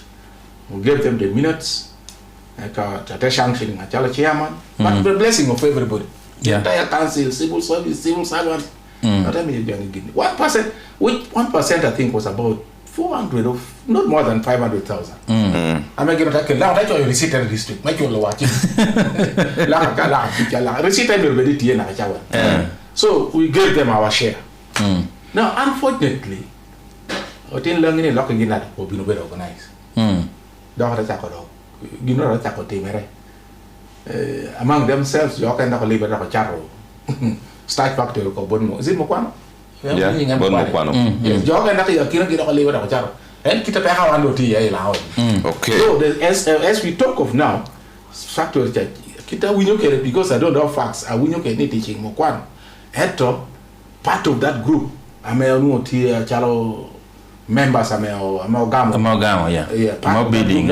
Luckily, when I chat to Ginoko behind Woregi, but that's kind of make up tea. Man, no quality allow me to work when I chat will. That one work when I chat will. Record Chimiwani, Moatu to me, a real carcel Keda Angwen, Government me Uganda been a speeding mill, both Jitco. It will me Chen me America Lahadek. Okay. 300,000. Yes, $300,000. America nacha dollars to me Rio Bichel to Rio Beer, ranging between that. And the historical one members met parliament, a parliamentary group. Ubino Jem nigga met me chat tegi. Chat speeding mill board lao. PN Gino Otamoni the feeders me speeding mill pole walk berpura me yala. Absolutely. And for that, Gina is a polar part, Kerala Cooperative Union, Nutia willing, meeting that obligation. But government to be chat will me dollars a day. $300,000. Mono alover ke the history me want to care. Me want to go, yes, it is true, located in Lao, but the powers not about government, but central government, including the starch factory. Well, work when I'm chat with let's check a cut to do check. Opuri lawa chuli kabere long Agro Supply Limited okelu kore nywaga nyena cheki rogo lwenyi peka pata yellow pool chaloria nyacheng pira nywagi chona kiri kuda bana nywagi por oyo bobere zam seed melo Zambia tie kore nywagi ZMS 451 en cheka tech tanza pare tuni ya para rio yekta chel kanyu cheng piri por ikinine pira bori tuni mia chala pa no egiro ko opura don tia dum yeni obere game changer ZMS 520 tero ni mia chala para bichi tuni mia chala pira ruwa bichi por mana kancheng lo yela lema boja don rigare pepira tata ikwanyu tanza bori tuni ya pato ala hectare chel kani kod nok pira gonya pu ZMS 721 check rogo mono pira kwata duong tebe di por nini mia chele pira ngwene tuni mia chele pira bi kele puki pira ngwene bichi tuni pira bi yo yeka chel Agro Supply dan checha tukora patu pur marwoki chalo tembo duma 555 tumbili simba sungura weregi mede belsila kele sunflower 50745 will kore magi doga chatu kora chokedi bo chimpitingo nora bira bora bongwen nora bichel rio dek unyo nora bor not achel not angwena bichel kore wanyene ipuri telo nyukoi mwa achel kekenapu ni chake chulo ot chulo kwan kidongo business amegi onyo chulo bijema metiyu kere penine nino ini tuerti mapol were kwan yijo ko kiwi ki DFCU unsecured personal loan no ngametuna million mia ngwen chulo mo chulo mot bidwere mi echele piario twal interest rates are bare kidang pay jeo ginore ye loan wano miyo ko inino no ko kome were kedle kitich menongo DFCU unsecured personal loan gowene wachim in not aboro not ario not menono onyo chulo WhatsApp in not abira bichel not onyo limjang DFCU Bank korekena jichokiri DFCU Bank jameneno ko tichgo bedo Bank of Uganda customer deposit jame go bedo deposit protection fund me Uganda ametuno miliona pa lobo chike tichkere DFCU going further together. Me not. Abedu winyupi project aluongo agricultural governance resource improvement. Amekonyo lwa kere kop mecho yolobo kere pur pikara lajdom. Atende mere karatie kwene. Ayora, man kopateni. Enti nyoni wan otwero gwa kulobo waka ogamu certificate me customary ownership title. Ibe project man. Ateteni. Cho kere mondang twero cho yepi program man. Ayora, tia mano. Kere balo me customary ownership title. Twero me lobo picho. Mon bulu kere jo ametie kere angwal. Ngodang chik tia ngeyo. Wankio tia ler. Twera jo kere kuj tio gwohere. Mandang be me gwa kulobo wa. Abo cho ye laro lobo poho pachiwa oko. Peikur laro lobo pok pachiwa. Me not. Amenyur ni man bino jweko lara lobo. Eka da ote tikreen lobo wani. Mepur kere temo biachara rabong luoro. Eka nyimu tena wadang tebera ber. Eyoro, janga menta ametie loko me lobo. Pachi kere don lobo. Kere kony ametie aya embassy me Kingdom of Netherlands. Karachel kere code 8. Zowa. Kere dang gamente mete dero me lira kere aletong. Tie akonyowa. Mier owotunu I office me sub-county area land committee. Uteponyo wuno. Kire ame otwero choyo lobo ni kere. Mantie pijo dushu. Ogwok lobo wa. Ogwaha nyimwa. Karachel utogero kuch. Note. Kere dang lobo. Ilira kere Leptong district dushu.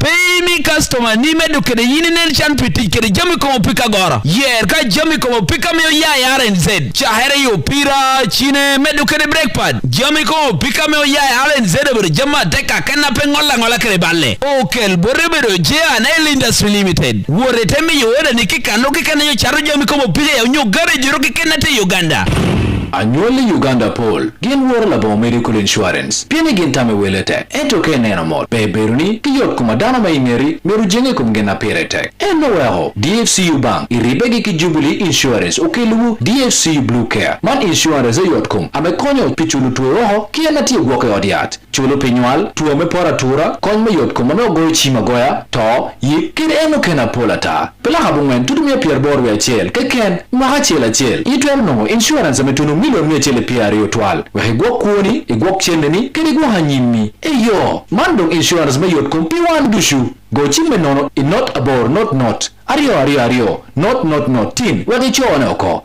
DFCU Bank amelances gitie bacha not apara ngwen not ario not abichel jo amenero ko tijgubero insurance regulated authority me Uganda lobo chick me tijkede DFCU going further together Mega mega cara diju. Kikero chingi kom jami wing makila laga ikoma megwa. Gitiyo kichabun makiloni White Star Magic. Maweka wan mabedu lenge cara diju. Amara mamara. Kachil kichabun makiloni White Star Magic. Chavun White Star Magic Premium tipi dano mai maro dano mapigi tek ikoma megi muje meat dak wako jami duju maleng Chavun White Star Pots dak yum michi kara duju mai tiyu kede loko ba yot dak meat kai tiyu ki Chavun makiloni White Star Magic Nino Heri neno. Ahiri kai geng ma chap ko jo gur tukul je bin pito ila tangwe. Du ku min duai buar ko mare. Ngwe do atire British Hygiene Care. We ko binu weji to ila tupoko. British Hygiene Care tukele tuan moro ka chest pulem tia. Men liters tutumia park ne tutumia bi. Tame wa jami bailo ducho to kiro ka kare bide kur. La re bodia mane promotion na me chete me wa to ila tukule takata le kele pete longi welo barrier. Men de gero dry box toilet welo yorta. Jone kiro at pirwe no be. Nyenye tuolo lolo ligi ducha utie kiri yena riemo yo kwa at kiri yena me riemo ngere porro yena loy wilo bachalo terminator men nego bi square meters mia chel twal binda do etewele boro British Hygiene Care koratie kede pi koma kadi ching nyingo gin chega mobile toilet upudo wa ndang pe level la mala pe poro wa jokene waro yugi do bero tichwa chona kai tie kede yugi pede tampe jokene tam kapi British Hygiene Care go chimi British Hygiene Care inamba nota bera bora rio nora bera ngwena bicha deka bichiel unyo nota bera rio bora bero rio nora rio jo wilo wile British Hygiene Care achako matangichi government of food. Fortune Spaghetti, a product of Bidco Uganda Limited, makes healthy and tasty meals with all types of sauces. Fortune Spaghetti is low in fat and a good source of energy. Fortune Spaghetti is affordable and has a long shelf life. It is easy to cook and has many health benefits. Fortune Spaghetti is available in 250 grams and 450 grams pack in your nearby shop. Available in all shops and supermarkets near you. Are you a civil servant? Worry no more. Access Financial Services has got you covered with our flex loan that is faster and easier to secure. Pay your child's school fees on time and give your children the education they deserve. And with our flex motor loan, grab yourself a Spyro electric bike for an additional income. Apply today for a new or a top-up loan and get up to 30 million Uganda shillings with a flexible range of repayment options of up to 84 months. We will reach you wherever you are, and you can access our services from anywhere, at any time, via our mobile offices or over the phone via our call center. Loan approval in 5 minutes and cash in 24 or 48 hours. Terms and conditions apply. So why wait? Text your name and your location to 0783 650 206 and we will come to you. Access Financial Services, the easy and hassle-free way to get the loan you need. Annually Uganda poll gin wor labo medical insurance piene gin tame welete ento ke nena mol be beruni kiyot kuma dana mai ngeri meru jenge kum gena perete eno weho DFCU bank iribegi ki Jubilee insurance okelu DFCU blue care man insurance yot kum ame konyo pichulu tuoho kiena ti gwoke odiat chulo pinywal tuo me pora tura kon me yot kum ame go chima goya to yikir eno kena polata pela habungen tudumia pier borwe chel keken maha chela chel itwel no insurance ame tunu million mia chele piari otwal we go kuoni e go chendeni kedi go hanyimi eyo mandong insurance me yot kum piwan dushu go chime nono in not abor not ario not tin we chone oko TFCU bank amelances gitie bacha not apara ngwen not ario not abichel jo amenero ko tijubero insurance regulated authority me Uganda lobo chick metich kede TFCU going further together. Okay, point na tek me dugu cheni kwa na chego me chata will. Ana wa donyi ko papat ero ka donyi ko papat no ngata no tiu twalo e text message kana ni WhatsApp ni e kare mor gini bela kina jo ame uni orge me bitugu jem VH public school ke the town college pien lobono uno plotting ko memeyo o charwil eka woni ko low me school memeyo charwil mondo pe bite mere Cathedral Square Pango ka in poyo ginori. Tigi na meti poyo malo. Medo tie kope lobo kote wore jamo kene. Ya teni kope moko ko ndado paro poyo be. But ginara ngio tie ni at times me grabbing the way the seat bere duongo to. To the extent na me kan wana bit bere ngata me kiretie. Kono abere involved with grabbing lower pole. Kini ko nyiti plots me loba Paul. I remember ngatoro bino borra. Teko bani lo moro gini pe kere plot kanen. Lo moro tia bale yo lo ne kwani road. At ko lo managing ti ko. Kana pienti eche. Ata ko be kana yini ko bono po bere yo en. Yo moro pe ye. Gambine gam ko no ko ane yini ko bono permoti. I resisted and I refused. Okay, gini ko bono. I don't do things like that. And kati ginara manu ngumira nung yorachil. Had to pay piping. Because in ginara rachi, all this land majority of Gakamoni, they end up selling them. And you are aware that the council or in paying council delayed, not delayed. Council on Homse Dugi. That land board will pay 1992-97. There was no land board. It was a committee of the municipal councillors. And my better that in my local. Tumbala me Uganda karachel kede lao kan in particular. Mena me dongo poya be obero kop me massacre me balonya. Enen me ti sound enen me poya ne lu neki oti America me unity tera. Maybe ra ko wagi nore ko kom the massacres ame obero ti America. Polo wa hilira district pia no mena me no obero your area of jurisdiction. Yeah, kede ajema ta me chairman me ro ko nywate ko biwa ename wanongeo adajo loko yene nino kirinyo kati mogo amen poyo amen lwak dok pedok tia sounding total edan perrek mejo poyo umi wanoto kelo man pieni imiera jo kene kodi jami no jo poyi yore dai nuo yik tie me poyo gi kare mwaha eto megwa kana habar lonyo tikitora me gufu me poyo do peti bala kitari guni chahuno kedicha. So chairman kama ko mi kar me po yu wa iko men ne ko Paul Carachel kere James amiti na machel ko ngi wuro kitala ngombe rubere. In 2002 Karanatia got in a by election. I mean officially was elected on the 23rd of Buena Beach. 2002. Abe ama no lamni du lamni ko peroti kam. Kana mata mo joti e camp I think over the area me Touré.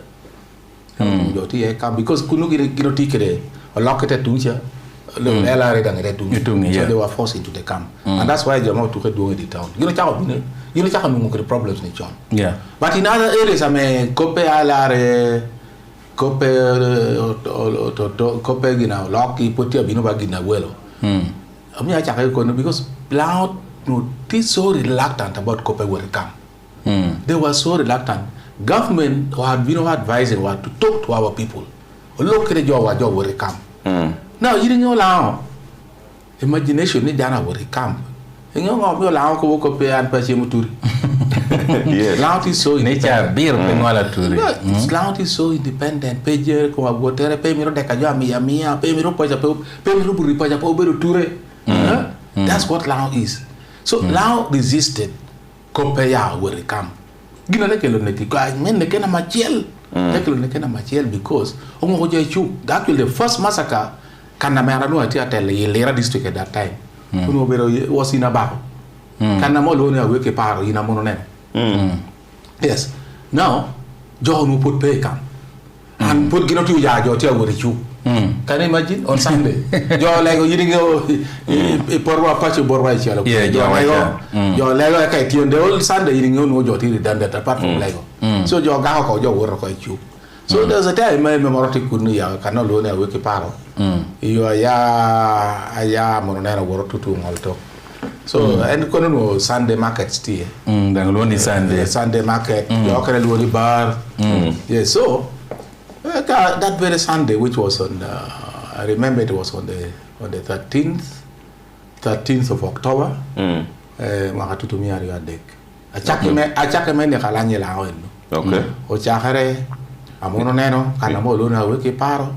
Eka ototongte bina raun di chenkom bino choro jo kuni di chen. Ta bino ne ko jo 57 59. Then they come there and then. Now this was on a Sunday.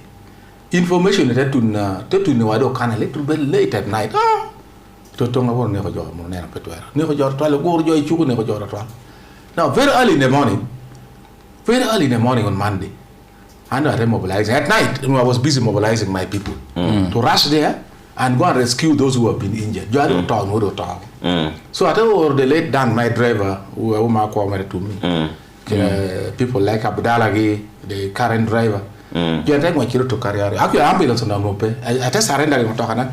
What you will know you are if instruction you are made, move ready, come get your more water, ring your kilo, you wouldn't. But I could almost 2-3 times. Ring homo jokelo, Dakatala Duncan, ring homo jokelo, Dakatala Duncan. And those survivors are still there. In fact, every time I were a Monero, you know what I go, chairman, Anarike Lara wouldn't have here. They come with their testimonies. But of course, in a Monero, could one or two, those other leaders, among very instrumental, like Punya Dar Brown, Vice Chairman Elsia Derek Arichado, John O'Donnell. People like the late Tam Juventino, people like Papa Jalameso, by the way, Lola Jal Justino. These were very instrumental people of mine, my own people. America did not in that area. They are the first to come in to inform me and advise me on what should be done.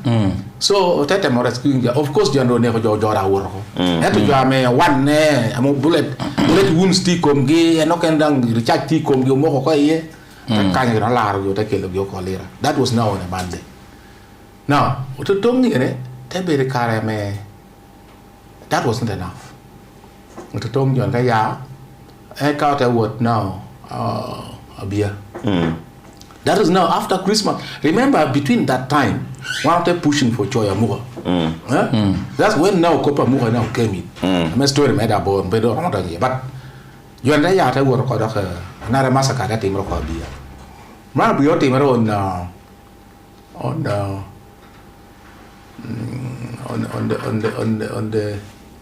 18th. Remember on the 21st. 7 days after that, is it on the 21st? 7 days before 21st. No, better about on the 14th. 14th, yes. Yeah. Around that time. I think it was around 14th of Modo Duema 2024. Dr. Parano Nobero, MP. Yes, that was now 2004. Remember, Nima Mononeno team in 2003. Just after Independence Day celebration. Nimba Paradek. Hekama beer enter what they were calling him dirty. Nimba Parangwen. Yes, a Parangwen, something like that. A Parangwen maybe ma Rio Deca. Yes, a Parangwen, yeah. So, Parangwen, a Paradek, I think a Paradek, yes. And that team of beer couldn't go. Incidentally, another one attack pushing to our home with a camp. So, we are taking young camp. They were now encamped in the school. Kanama BP 70. So, Caramedon, Girobino, Kono, was it 138? Okay. Teneko Yamia Chalipe de Habor. Yabia camp.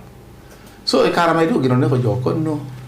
One of the teacher, the late Ogangadore was the first. Ogangadore was my vice. Was he my vice at that time? I think Rebecca was my vice. Ogangadore was secretary for finance. So, Atina, you Taramongo, you is always Ogangadore. By the way, Ogangadore and I can't mentoring to take over leadership from me. Unfortunately, Obama for a year. Because he was so clear headed. Being an ex-seminarian, you know, you better told him. You are very seminary, you know, honest, loyal. So it was such a loyal character to me. So it was the first person that I was like, Kunu, Karamoja Kunu, mobilizing Kirotino, there's a Pala community. I'm a bit can. In that group was the late Jimo Gangokelo, Reverend Jimmy, Kerichege, Cecilia, Mr. Komsam. Mr. Queer JB, Mr. Ebae, Mr. So many of them, Ebae Charles. Ebae Charles Councilor, I forget the name. All those people, it's an umbrella game, they became very supportive. Became very supportive. You know, look at Dan Kulumorto. Kano tu, that Kulumorto, without Bapa doing it, tomorrow. One may water about it. So I got one let through more. Don't you throw there, learn you get a move. ata ne ko jo ka ko yeah. On their way back do ka do ga ka so la kuno ke na me guiding yi wodi. That's what we came to know. So ka yo ne ko jo mo neno. After na one put to oparo ko pa mo neno. Another massacre happened again in Balonyo. Was it 302? Yeah, 302. In fact, record the Balonyo, paid a wrong because the joke and I would have tried to But on that first day, on record, I mean, want to make it documented 302 people working. I learned about it. As usual, massacres ni all the tema duika yo alwen. Gino maro bini bye. So cha para chel gine na gino chobo ke. So gino chobo kunu cha para chel. Very in the morning, gwang adere gene gwang kada ngwa jo nen ngati ati mara kuji. So gwang went. Te ro ati gine ni robot mo do te feel. Ma ti de fail kunu. And then one no kind of daughter ya ta wor ye do ngadi chi. But incidentally, immediately after that massacre, cengcia ta mporu ko por me do remoroti mereka na mera tetu ne ko jabi that thing happened I think it was on a Friday. Was it on a Friday? Yes Friday night. No, Saturday morning. Me wanda to okay. And imagine Germany want to team weekend tiangalo wae tiangalo ame kape do ngata me ti concern pere ta because no me we so very early in the morning on that very Saturday, I don't chat bor medici. Atalunga, a small consultative meeting. Bishop Ojur come with Bino and others. By the way, I meet up for Bishop come. Bishop come very close to my leadership. Very close. Okay. Very close. Kakana me advising and let's do this. Don't do this. So they're mobilizing Joko. Now let's organize for a peaceful prayers. Pejoa more neko. Thereafter, but first of all, demonstration then you do one way wa. But of course, Karchachi corridor recording no permission. So incidentally, Otaiko Gilcha, little we know why we are not likely to marry one year. Here one bishop coming. Orachaka Kumi District Council Chambers, Church of Flower, Mauranga Koni no to Koringo. Orachaka Dore, I cannot bear street, then public address, I can pick up here. I will share my chair come the later one. But Cherry Young Chal, one rebel we pick up. One rebel we pick up. One are Bishop Yokanity, Bishop Giti, Theota, Pokoro. So incidentally, learn that you are carrying your no pay you. Jo mu kwito ping tu ji lao jo apate biro ka kere bashe ka kere loris ka kere ngo jo molata ra mu kere kuja kai lori kai kere ngo turu kuja da jo mu biro ala no kan jo mu biro di le ada pong which could not be controlled cha do wana to di le ko no yo pong na to. I think we heard about over 10,000 people. Over 10,000. Over 10,000 or even 50,000. Many mayors got it. No, Studio John. Oh, Kibwa John. Okay. Chado wana tuno kucha. And I go monte gin John lakate monte go wa ko no. Ta ketwa. Ando ta ya ta commanding ka cheli jo wa kerundo ko. Like one you pa like ko kerundo ko just to save life. But monostoro ken. But kope balo tieni. Mando ta wor di ko merto yi ko jo. Government and of course the president now came in. Actually, government now came in officially. Ministry of Health, together with office of the Prime Minister. Take on your copy. Of course, one naturally local government. We are on the forefront. Making sure there's a decent burial, or team of collecting proper data, or team of chunjo, or chemotero. All that's borrowing no one to President Tebino, after that massacre on the 21st, President Tebino on the 27th. And this is the most important message Ami or tell Amati Chawani win. Penalty community with your will. Government will pay will. Government will pay will. Carry in that generally cut off we pay will. You know that one.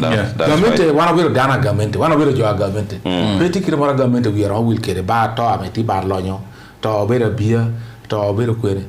But when the president came, development na metinti jo atia na no daga tele mo tia gera ma jo tia go jo wigi ye no chukul vocational school me ba lo nyo tia go jo wigi ye no o kagota bridge jo tia monocope those were issues I'm presenting to president in my memorandum remember ni ana no a cho memorandum bala cho don lwa kada gran wa anu api wa ja mi to I don't I peda holding any meeting me ko anu gran wa ngi opa so ara ko Mr. President gina wana mi to ene me mi wa pojo jo wani abe kele wa technical school kan kete wa daga dal kan yab yo ni ko grid ja wara ke ni ka buta bri president yo so president ka yo dum da play so it was not a matter of pledging but the most important information I'm telling young Tieni.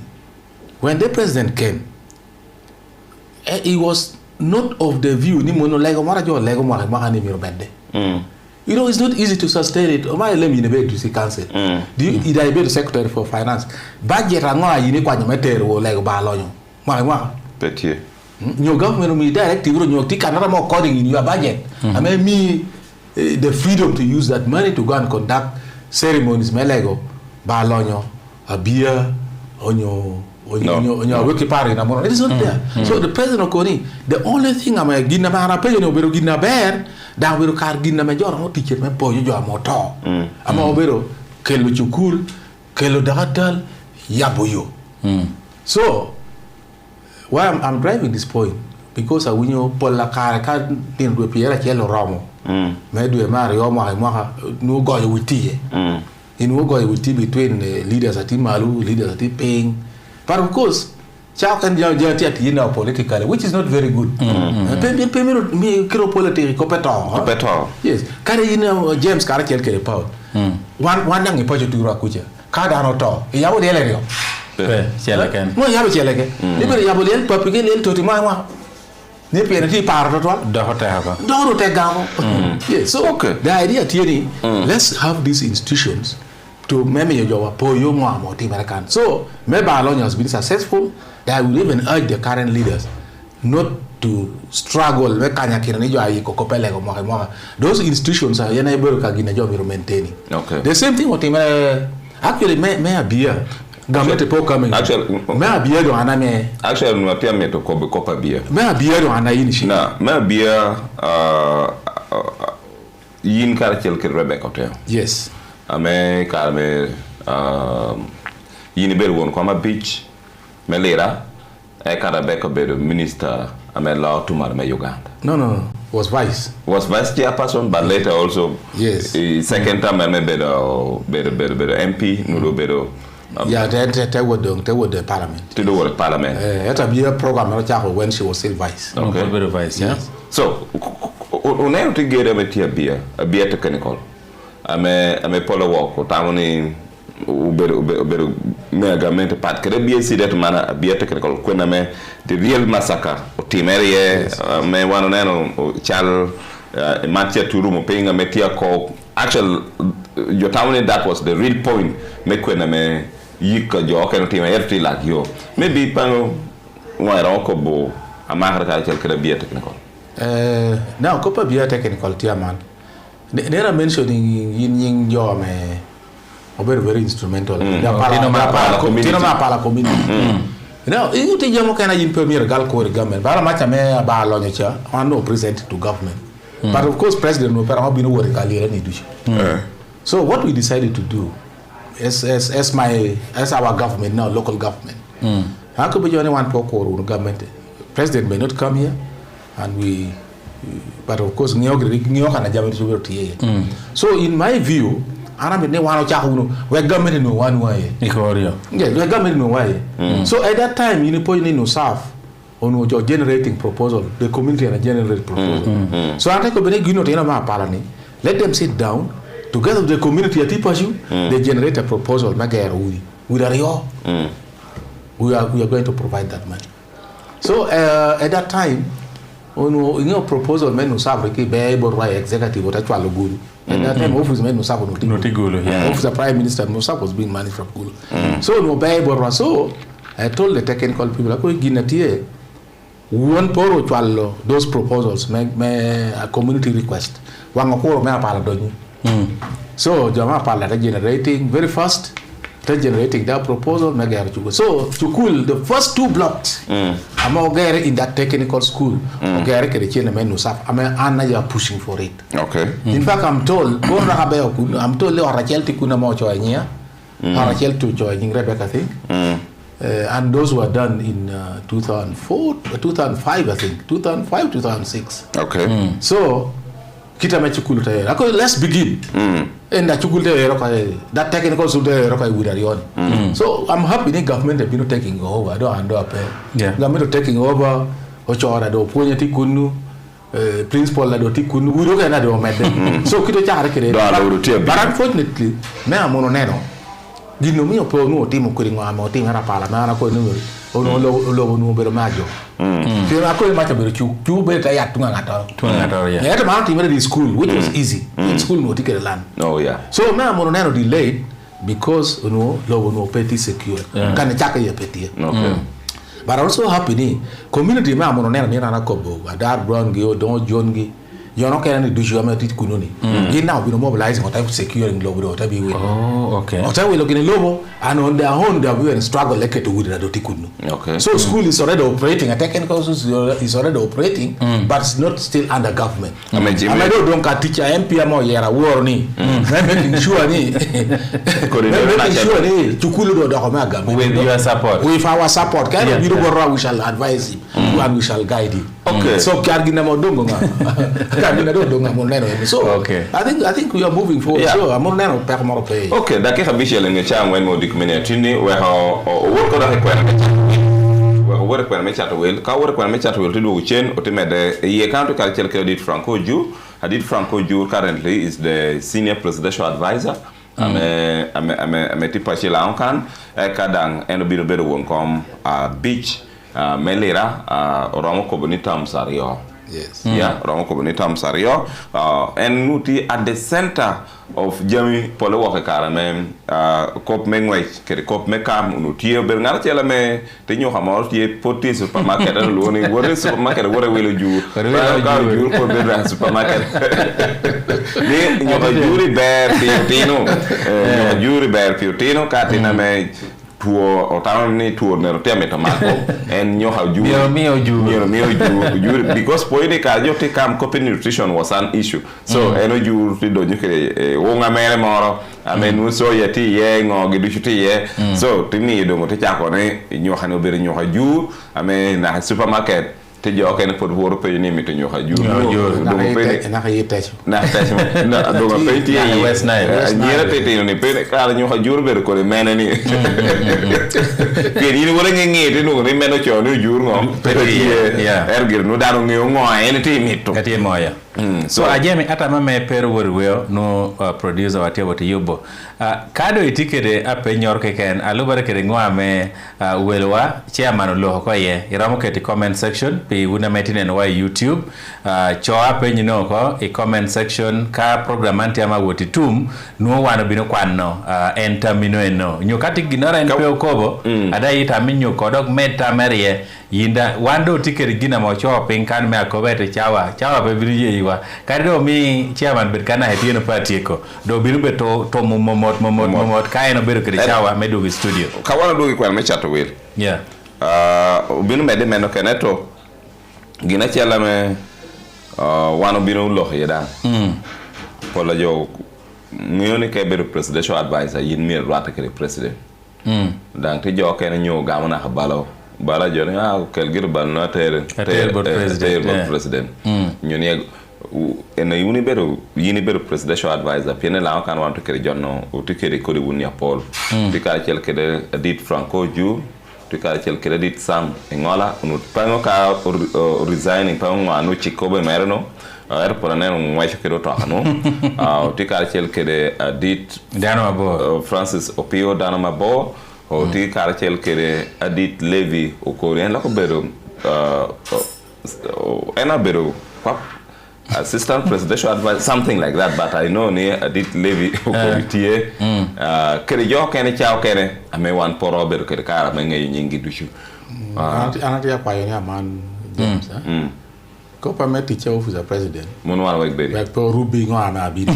Okay. Modo yika. Modo ko yum kere. Ka mi to ni mona bina mi wengi kita wano ti ukere. Yeah. Mona ana tabi ko. Okay. Right. Ko wando wor ko mi chato. Kopa me che ama na jo. Yes. Okay. Ko forro pe. Wan ko wor ko me chato wel to do chen. Fortune Spaghetti, Mali Yubunaye, Bitco Uganda Limited, Weho Cham Berumit, Dr. Kimo Cham, Maberi Yotkum, Kuni Romo Tedune, Kidek Mo Keken, Fortune Spaghetti, Perekimo, Mawero Itweata, and Totiekimo Cham, Mameri Kuvu, Fortune Spaghetti, Wele Yot, Dokri, Pikar Melaj, Tedune Yot, Tie Benekimo Cham, Makonyo Yot Kumi, Fortune Spaghetti, Tie Boj Me Grams, Miario Kipiara Beach, Kimia Ngwen Kipiara Beach, kunonge idukan ki supermarket mo keken matini chokwedi.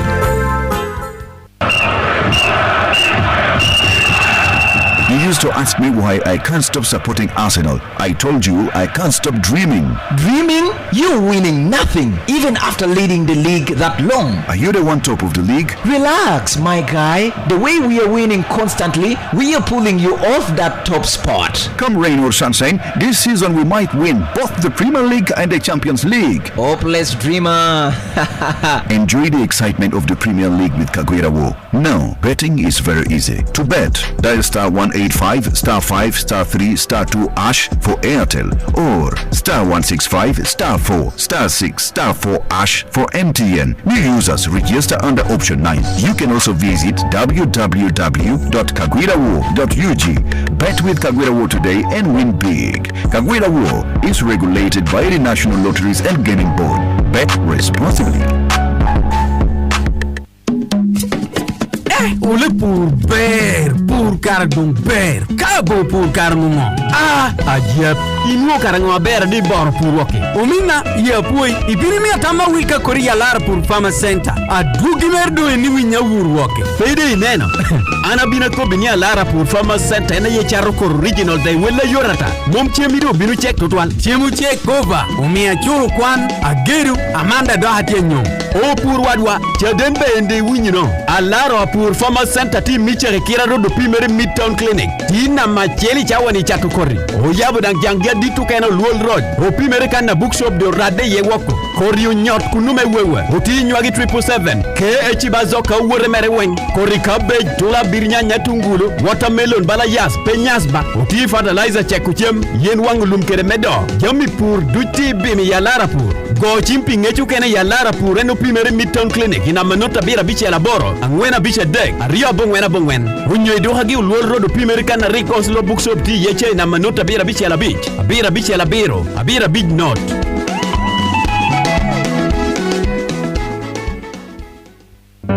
Ka barwit. Ngisho kera remlak ukero koping yen yat edon ekaite monyo. Yara chel ki ken natwer konyo yoriot ka remo tanyo bedo ka Edon amenuere wudi ya dusho chegi kedi. Edon konyo ya barwich laka rem kede ngesha bala yotkom endo kai monyo yati nue twero doki ti choro yunge monyo. Ya redon dang konyo ya reme ugurngech chonga rem kede wang ler ame rem woki. Ti kede Edon binu konyi koma rem dushu pien dulme Uganda Drug Authority uye tich kede yat Edon. Apoe tutwal yat Edon pigonya koma rem. Ni chake chulo ot, chulo kwan, kidongo business amegi. Onyo, chulo bijema me tiu kere penino nino. Ini tuero tima pol, where kwan yijo ko kiwi, ki DFCU unsecured personal loan. Nong ametuno million mi angwen. Chulo mo chulo mot. Pidwere mi echele piario twal. Interest rates are bare. Kidang pay jeo ginore ye. Loan wano miyo ko inino noi ko kome. Where ked le kitich. Menongo DFCU unsecured personal loan. Go ane wachim. In not aboro not. Ario. Not. Menono. Onyo, chwalwa WhatsApp. In not abira bichel not. Onyo lim jang DFCU Bank koreke na jichokiri. DFCU Bank. Jame neno ko tichigo bedo Bank of Uganda. Customer deposit jame go bedo. Deposit Protection Fund me Uganda ametuno million apa. Lobo chike tichkere. DFCU. Going further together. It is wonderful. Always looking forward to a tasty and delicious meal prepared with Fortune Butter cooking oil. The finger-licking and healthy meals that make you salivate. Fortune Butter is refined and fortified with vitamin A. It comes in 25, 50, 100, 200, 500 and 1000 milliliters. Take your meals to a different level. Get Uganda's #1 cooking oil at any shop or supermarket near you. Fortune Butter is a product of Bidco Uganda Limited. Business is a numbers game, so when growing your business is your #1 objective, at KCB Uganda, we've got a number of trade finance solutions. Whether you're looking for local or cross-border trade finance solutions, looking to increase visibility or manage risk, there are a number of trade finance products available. From bid bonds, performance guarantees, advanced payment guarantees, retention money guarantees to payment or supplier guarantees and standby letters of credit. From local purchase order financing, certificate discounting to post-import loans and commodity financing. Enjoy unsecured facilities, competitive rates and multiple repayment options. So, if you're in the agriculture, trade, manufacturing, construction or energy sectors, with our trade finance solutions, growth is just a conversation away. To speak to any of our advisors, call or WhatsApp us on 0757 378 603 or email us on contactcenterug@ug.kcbbankgroup.com. KCB Bank Uganda, for people, for better. Yinibera tichagamente Access Financial Services tiamo chunga tek piri kedelima dena wa me flexi loan amenungu yo doktuni chao ni yoriyoto docho chol school fees atini kochon wekatini numpunyar me mite pire eka kai mitulima dena me flexi motor loan yini nu pika mengwecha bomo man spyro meti yuchente pien ikeru kai charge pen loan nyeno nye medwi ena chon na wil me million pier degnono kun cholere konyo koru docho na kai dwere pier boru ya ngwentwal wana twero biro na borika na mejiniti ye kunda twero pen ngechor ke ken kana mejiniti yeni bei chim ibotimo me mobile unyodai call center obema wabinutero dakika bike ken memoku kwachi melon eka chente tetunu boriko ikincha we piero wangwen tunu kenaka cha we piero ngwen boro pingo mierdo hekore chwale waka message kunititi wanyi kerikana meiti ye inamba chim nota bira bora dek abichela big note ario nota bichel eka wanote tunu boriko choro Access Financial Services uberi yora yot menungu lona mejiniti mito doka baru jor peye jamme disability alo kere chikerem kakare opoye twal iname puti medekere winywa mano bedo radio q piara bongwen uya ngwen tonere adek karachel kere Orama TV ichawa ni awantu lo kinuputie YouTube era me pero tero kare nuwe bedo kere kare me no wide decoder me I watching wadon ka kanor kana meti studio poroti karachel kere won koma chon me lira anakone lira me karecha the greater lira district adit Franco Ojur utikere jama pola wan binuleyo eta me pero odok leyo tamwa atikere kwena chela me wonerta mimiro kwane chawa ni kokome okoni kwena me pitu yen ilon Oponya Youth Mentor Limited amenwere Adiaha Trading Center oberdula chela metema konyo nywale metumalo me Uganda megwoko kana marumu wa onyo environment kunu chokoro korlwak mepitu yena papat weglwanyi ya lohaloha meping eka lwanyi no tebere yot wano konyi pitu yena papat ikingi yen mebao yena mo chamo nyigi onyo fruits yen keda tura mede yo pacho lume pitu leyi kedo ngeno chela pola papat dulmandang tema mi yungech ni ginutia tera mohani mepi mulubni wehenge mo cham onyo nutrients ameti ye pit yen dokote upiti yenda dokote kote guki pi mohachel ame moro keke nupe otuo dogdang ginutia man ilon kuni cholo dwe pi mohachel ngecho kena tini mano kai piro yen kere ame local administration ame lirate kobe offices te kobe office ame kana RDCT meto kere kana me district health offices those were would more river those were now the next offices but after Yite Twolo kono been handing over to is it cooperative society partly global cooperative society partly kalo recorded ko ronyako but the truth is the first office ame bwana Jiragi Buana juro bero no ka DC. Mo bero mono.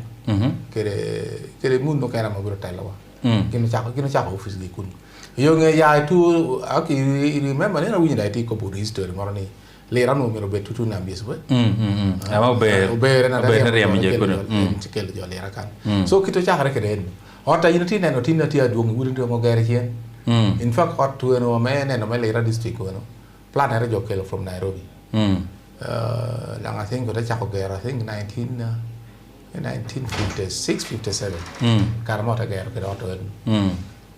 So we didn't do no taya good money no jore would and I did too. But okay, the municipality no no the city now. Do it more good am gere in the but those offices are company and no tea. So I may pen Lera district achon ja computer leak it ilwa dondo am wan no leak tia because arakelo story no actual story no bor ya ko pelo ame ngato no kere pressure ni ko nando ni wala jalo pepe yin ko do wan do nyo to wan ko wor kon kana yidi mi to ketlo we no ko wor kere sa wor ko ja ko nen ande ni wala yiti cement, this cement in it. What do you think about it? I don't know, but really, I don't know. I'm a bit foundation. That would means your moral. Now, who are these people? And these people are and district administration. Okay. At that time, I don't I think that they are documents. In fact, Ginara Koboni documents, this land board. Those documents are there. I picked interest. Me finding this. Achala document atare kete press ani me to kete hot good. Ite oligi. To luor wan o tiera ni. Da per darani. Mara kete wa od miele te office. So, but he got convinced. He got convinced and he abandoned the idea. Okay. Yes. So yina meti neno wa Yorama TV keda meti winyo wa winya radio. Yindo ngeni mano Lera district me wando ti ungeyo ame amande do nywalo Lera city. Diu kalau gya pertek no komti teo league diu kalau pertek me Lera district me achoncha unuoti iteo league dong manu gina chela me ana do punya podi bota dita Franco Ojur so inino cha ame cha wangol wacha ti statement achela me yini making amata me ko nya ye e ka do te woro ko kop metela me karni kita moro mo balancing kede between lobo or party wa e ka no da tu ke lobo medo an lobo yino e ko ko achela pertek ni mano lao mir kwan kare me poyo e ka dango te poyo leli reverend yokoyadi opola pelo pangyo ngomi no ko mane ni nacha kado wano kene do onywa kong pingo wan mir poyo adita sha amedo ko merpe banket merka ber me kuch Paul bere unge unu kita me government me na are modo nyokere government me na modo nyo pete ye party moro can teach. You remember that? Yeah. This is history da balaro pe gobo. In 1986 ame government me ta donyo. En ka nwa wana ko be wando government of no magame chi we wando te ko beri chalo. On parties, political parties po ye gimego me better active. Not one party system. One party system. So but mira joy lao. First of all, lao bino kwara joining bino kwara joining government me NRM. Actually kara lo ni NRM o. Me do ye ba pe NRM again. Me NRM o. So learning generally bino kwara ko. So leadership me structures ame government NRM obiro care from 1986 up to 88. Learning for participating. Now almost to the parliament. Learning for work na parliament. So 1989, I think 1989, and I made a long chakota. Do doni. Hete na doni dan jo didira. In fact, I jo were parliament alone. Because I remember people like Ngora Tuai, jo work na jo mo lu kana lu ni constituency. Constituency assembly. No. They were council member. They were called CM. They were called CM. Ojarker council members. No, CM no only CM. CM. Eka joka na dunglo tebe gweto gya gwero. Absolutely. So joka bala ngara to chung municipal riga ngara chung kere pe wara luom. Oh, kano kere du jo wara ko malom dogolo kwene. Jo wara ko malom. People were not willing to. No jo kono ko. Jo kun jo peti am to government me NRM. But at the same time, ajotia kurni ajotia mitu party ja mitu government ame party bere so because of that around 1991 yin jo were CM I think they were called CM. There was a proposal in Monojo Churchik. Kado Jotia demanding for Copper Party to 12 your Churchik. I don't know Churchiki, no participant party Joko were Churchik. So Ilang can your Langamonu tier that type one for on better poach. Remember Cecilia Nupoti was still Assistant Secretary General. My UPC. Now would note Nupoti. But at the same time, Oborno pay your government. You get a man RMO. So there was that clandestine arrangement.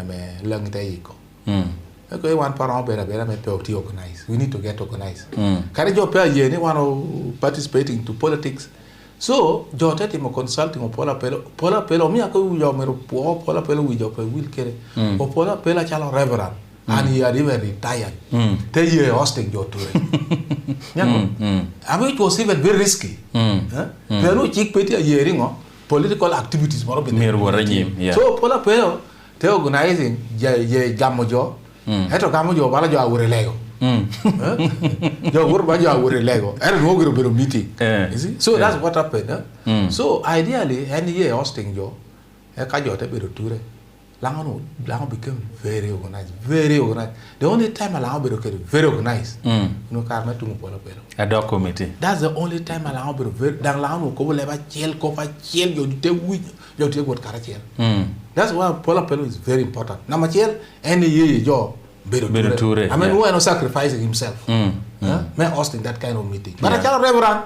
Hotel by your tail will go to a reverend, no level. Had to come meeting with Chahara and Beru Granny, Petty low. Berba wouldn't come at Pogo would come. Fellow Quamer will be no yai low. Anabero Marachella Meloki. I think we no do Chaman town and we are Premier Willie. I'm one person that we are pay Willie come John Amoting Amaro. Gichin and you make on your ground better pay, and we are not getting at the ticket on you. I will go. So, because of that, Arabina Pano Pola Pero. I challenge at a man, Nuoni, and we are more your dog. I appointed him a member of the district land board. Okay. I appointed, give your man a dog committee, who are Yeko, the late, no more, was a member of the land committee.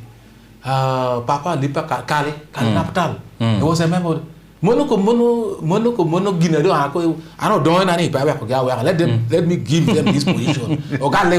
Okay. Yeah, so that's what I did to those old Bishop Okodi was a member of that committee. Okay. At least I gave them somewhere. And the Cargite, we couple of it. Couple we record them low. Could do it a fair copacatalo. So I give them a with your pay Willie Compola Pero because of such things. Okay. Young man or Timo leaders a man of Miowa, Okay. Mother Doggy Malo cow you better my word dog, Chicho, we were me geeky. So I can't know copper party to do. We need to balancing copper party to down low, meaning Mando Kelo Akodang Ikitame Imat Liali Sicilia Timugwal, Obanke Timerica Bermekuj, a point of Binoporo Queer, Ilira municipality Kakan, eto Pete giving up, Yinang Bini Equiliwa. Ni very instrumental mena ni itere wunu doholo kun bay barra eka nakatunicha meta mere Uganda lor nu potima appreciating ni en uberdana me chasing ko medon lover kadi bedi noti your position so ageni producer na emiwa we mena bagiki eka do chenere te winyi bot chairman na chichek utacha gamo tamu me wuniti ohokano okobni romo cho ya penyo ko e comment section eka wunda me ti wunu kede chim ameta me goa ibeda do atera number wa mo binuti kede nota bera bichel abongwena dek we check eka tedugo Mami, Absa, I want that alone. I need that money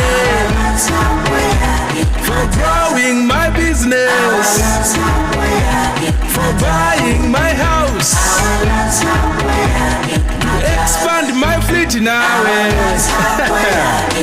At Absa, our loans are designed to help you succeed. Visit your nearest branch for personal and business loans that help where it matters and enjoy a quick turnaround time. If we delay to respond, we'll pay you 500,000 Uganda shillings. Your story matters. Absa Bank Uganda Company Registration Number 4227 is regulated by the Bank of Uganda. Customer deposits are protected by the Deposit Protection Fund up to 10 million Uganda shillings. Terms and conditions apply. It might seem crazy what I'm about to say.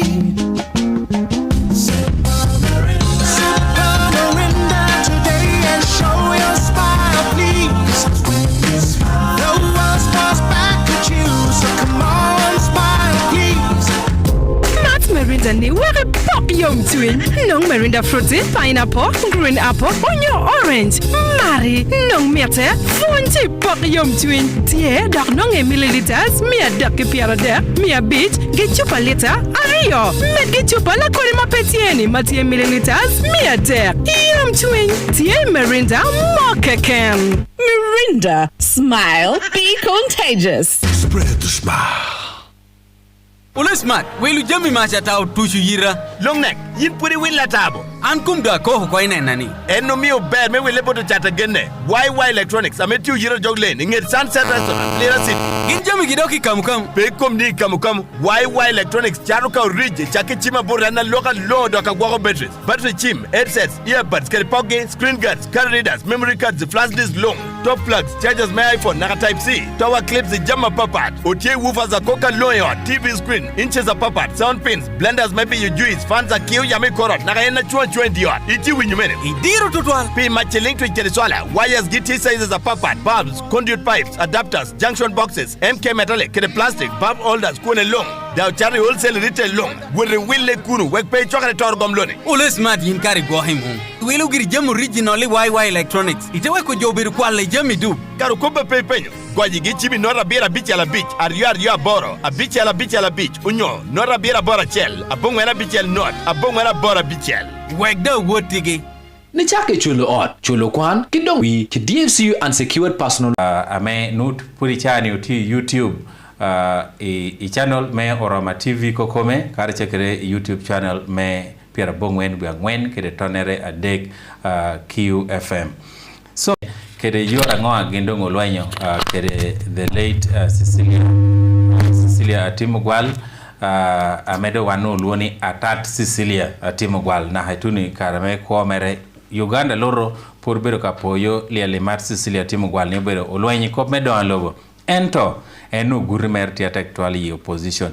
Ti ngatoro mocho warga mechimu joriot kana mami tia me peru ya odonyi kop me ikop me don lobo kop metela ame miracle don lobo kadi ti party unyo ipe party ngatoro penyo ni lobo me akibu ano gino ngeona ha boundary nyo wae wankiu mere kana menu tiye eto gindo tunge yuko chane ni titungu kena medahatal alright ogamu eto burre morti ame podu timo do hama obedo plot do te penyo ni chairman wuni bini miyo lobo no ame kom dusuti ibot iwae yore ya icha ame mi yunu unutika na reda wuni plotting ko for private investors me tikere en loba chel me akibwani so ata mimi ndira magame malu pedate wadaki hapol ngona gira gamet ye chek ni amiti jo mirnge ni anabero do hodok mo kapara beach nge ka jo ti nge apara beach yeah from 2011 up to 2026 that's 15 years so mi amito ko boni karana nu atia ya around 2011 lo me akibu me utia penyunu kaina chona me da mi oboda katal no ti intact faka we even surprise me with you ni jo mo da ko tem plotting jo mo do ye I do wonder how jo mo do ro chako do you not plotting because in essence war no mi ko boda katal do and with instructions ni mo no mi most land title or megi and I believe you cannot take a land title so pel ngi okita dog down do mo project do ye kere style ngo jo do kere. But of course, kita mau ngatono penyo kere. En moti kere more information. Ba andang, kena ko bani enda tia winyo no. No pe ati kere ngechoro kena bere. But kita eno penyo kere ngecha me 15 years ago, I left that land. We handed over that land and left it intact abo ngatono pen project. Amenguri takika na moti lunga mabiru boundary me akibu achonja. Dusmir bele keda. Absolutely. Lo me da. Bino ko kere police and bino ta jengete police. eka yung cha nyimecha te police kono yingyo community ti yeah or te community yeah gina tabi kono tabi jere te community and just like that majara jere yo manda tunga tabe yo tio goro ko yo tio goro apart police ti te tungi kara chel kere community kana wo lower community yara nutie na police awara tie so the rest no me dakata okay so again ni in win radio beru kare kara me win yore yin reti nen wa Yoroma TV dai winyo apenya meno dano katukede dang chairman clarifying koni loba meno beru me akibwa stadium achoncha ibot kita menu tikede na harika munu weho ubinu mi boda hata la ko dusi yore me kado ngator tikede plotter kanu no nyodo dekerti yideka ngatoro manu akaji manu kaji chekere no so ichani kita yin ya your position na mando ti serve in Uganda a level or kana part eto karucha kita me balancing kere kope maybe a doc committee in your party I don't download our better tie ame a new therapy ra be ko Mar Sicilia me kano ya ka lo ko ko government chimo wan government directly era luak potia po yo en Uganda loro kari wi pore loro ni no be champion me download so pangeo kita yini bero duoyo kede maneuvering ena ni kope party podi railing yin iko me download ka kano kana me unity ya inge kom tela kara chel kira administration ti kire mara me yit pe ne bet so rigid ka yini bero ngata me ti so rigid ti logo tela logo me bet ngata me ti so flexible and kita me wana bero ti kere wana Sicilia ki and those other former MPs that's multi karnacha wanna be living in flexibility now believing in development piratek karaben kope party that's why karame in 2005 karame yera marbe de ugly kan ko UPC yero kind of scheme actually it was a little bit ugly ni some was binu choro wagira mano ko ne jo binu pongo jo hane ko pe pongo jo hane so we as a team because our team was very remember the team was from a UPC adult we all agreed we are going to hold another meeting and we agreed we should go independent so we went independent so Anabere come in 2006 as an independent remember in 2002 a majority yera party system party system was implemented from 2006 but at the same time I don't party system been implemented in 2006 and compared to Pokyor wa hone I mean I don't make that chalo independent so kado akobakor from 2006 Paul wa ben wa chagi Sicilia gi want you know where chalo independent pare wa no pe although ongia be one background wa tieni wa be UPC ada we were pe wile yani want to be jo we were wile kan ya what we know we respect it we tero ba gi na pira tek kwa but at the same time mirangi ni dong lo tia waranyim so Sicilia herself abero ngata ma no petit so rigid ko ni abero UPC point Sicilia ko no lo president freely da lo president no minere yes president da lo ni obera minere yeah da ko pagino ko gina rio one pongo so en kin no mi o one o ngi oni mono one po mako we be me politics kare kono be de kara dogala do ya bare jo kan ja do UPC jo kan ja do FDC but we have still remained as one people this is what I can tell you Paula ni one na my background na wana ya UPC ya do we know ourselves whether they are want to UPC to FDC or remoro ni DFF ka DFF PFF but kaung yoni we still all you so dearly let me give you one very critical example. When I lost my mother in 2006, I don't know what NRM. 2016. 16, yes. I don't know NRM properly 2010, 2011. Yes. After mobilizing your two Racha movement. 2016, you are more bino me konya dok po bino bere met yikotota. Peda ko bino bere NRM. Jada ko bino bere FDC ke UPC. In fact, FDC and nobody come chairing the meetings. UPC to be the coordinator. Yingi pa ko bo to jogger nyam. So NRM ama wero ando ati eni ginda ko bedo ke chen pera ngonu pe tu chunke no gre tu chunkera eto those people na not so dear to them almost more than your ticket gi NRM because gi NRM ana no po ati achala welo no moja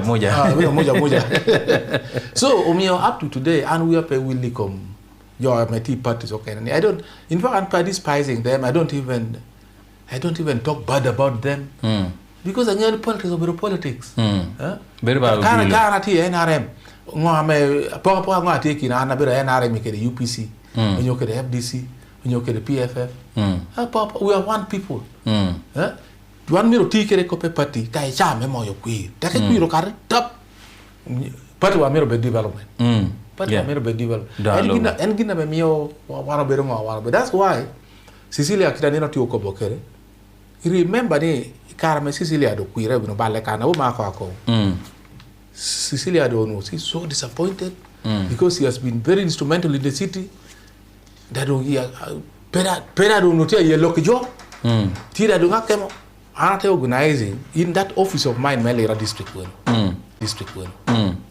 Opio Rashid gi Gumaber at that time or what ke Gumaber Aber had pushed for Dogolo to become a district. Yes. So it was a very good cause there. Like we know what you do, you people plan. We're mobilizing on the job. Hotel Cecilia Dogolo. I will look at Cecilia. I went and talked to her. Kada look okay. Peter Gamodogaba. For ye gam. There would not make our poterio. We are poterio. I pay my one. We are going to do what we can. I go in very well. We are giving you 2 days to think and decide. That'll be on me. The office that are mobilizing for transport. I don't man gina tie. One of you dogolo bala gamu gamente. Bala gamu kunu. Plan wa tie ogorunu front wa be da derunyo ngwen. Team mo kena be through abaho. Tabe barra. Ben barra team dogolo. Gina cha ko teach mobilizing kunu ko be joni. Cecilia tie bino kan. Win tamgi. Another front. Omi obeo agwara. Tedonyo chela dog. Be ibung yoti kono. Puta bok grupo kene ate kwalo te beo amach tungo pio mologino jore ngole wota agwara mane ni kana goma la gwara tie now another team ate mobilizing about 4-5 motorcycles jore te ngwa be yo straight gin fortune te ngwa la karo kwa kwera kere kangai gin operation area gin uti kwera kere kangai jore wot kunu about 3-4 motorcycles jono jo de dar yario me bopping the ground for 2 good days Chado jo mapping jo be reporting yo peti akoparaj yo peti akoparaj so very instrumental I poi ne lera city ono do ko Elisa manu do nyuke morto pot pobero city na tontin morto yes morto me kar moja yes it's not a city up to today but Cecilia because achala bala torro Cecilia kanu logo jo wunyo duone da jo woro go patrioti comme Cecilia wunyo duone kere woro me torro duone che da jo wunyo pere ko mere kere ngechere kere experience anti then dan da ko win because of our contacts kay ni ko yaro gine chaani Cecilia maro ngi ta wot pono jam kay na ko president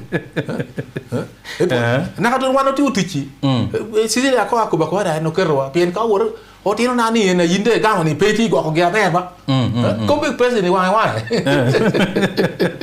ni o tino ni ando je loko eto go ga be no wor ni wor lego e ka do ko bo so Cecilia at the last minute in 2020 ended pushing for Lira City Jacob operational. That's why Yaraberi. Otherwise without no Lira City no don't get. That's why the point in Lira City do bina tour jo no petit prepared for it jo na bina tour original list no ti ko anyim but I can Lira do bini chen and of course idero ana ko bidi gino ti o ba ti o kera iko yo atona chako ko ne city mall inga Lira no pot pero city ata na chako ada ko ne city mall yes you remember yes city mall te penka no road eto chakar before Lira become a city anu angi o ente nero na bore anu anena ko ne Canada ko city ando ko be the first person ne keto gino city mall city house okay ogony radio kede manno neno tikere areas a pola memiro no good courage credit Franco Ojur eto chawa do peoye ata me binu waratir line mechim ka producer nati ready number mechim me binu tunu kede botwa apo anu do donka edake aparo tikere comments amiro kwan kede no ken ducha pol magi binu timo rido gido ya kini kire medake hani nota bira bongwen not abira bichel rather abongwena dek abongwena dek number meti screen pe una meti neno wa YouTube eka pe jo winyo radio number uma juini ena me bino goyo not abira bichel abongwena dek producer bino timalati waka calls wa ti ready inen kani tikede minutes romo itida kede airtime romo pijama go chim. Hello Opoya man ngani tigo chikwene Mare Mara wora ngwere Marsara wora ngwere joli but veteran politician motive veteran politician enti awinyo Opoya bako loka in fact kati awinyo era ngoni ati like because I regret why I was born late. Okay. Kono no ana dawa chan kono abedi regime. Okay. Actually, you would have mentored me by now. Konya another Tivara record. I wanted to ask him a question. I'm going to pay you now. Pay you go. Well, she made that I'm one of the lights of Polapella. In elementary, talk. I was your hotel, Abashum Malo, America, walk the thing. And then I'm here one of them, my child. Okay. Well, I got a team and mentoring job. Maybe I don't work more. I don't want to be cowboy queer. I don't want to any that we should be able to exercise leadership skills. That's all. Okay. Opoy matek. Ningo amoti mana mai konka man lao dum kwe kedi quality pola pelo bicha. Kedi ngo amemi ro team memi wanu ko yono do. Hello, man ngani? Hello? Hey, man ngani? Hello? Down in Lucky Petia with your bed. Hello?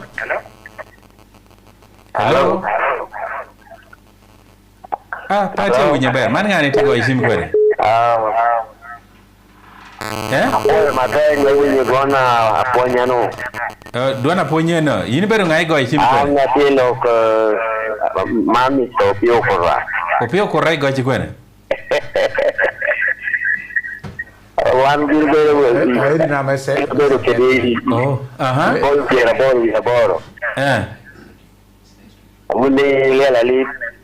yes. We be better with a ponya. Echo, I'm it for you. We need a little family went to be what you see. Yala lead over the key, young MP. Yes. Katana Madam Nenico need to be will and not for you. Oh, I'm to for you. Any carame, one of you get it. I don't know whether a very, I would call him a transitional leader. No, very transitional leader, okay? Katano, let's do something more. Okay. That's a brand new and we got more than a fellow million bucks. I said that they are more on the back.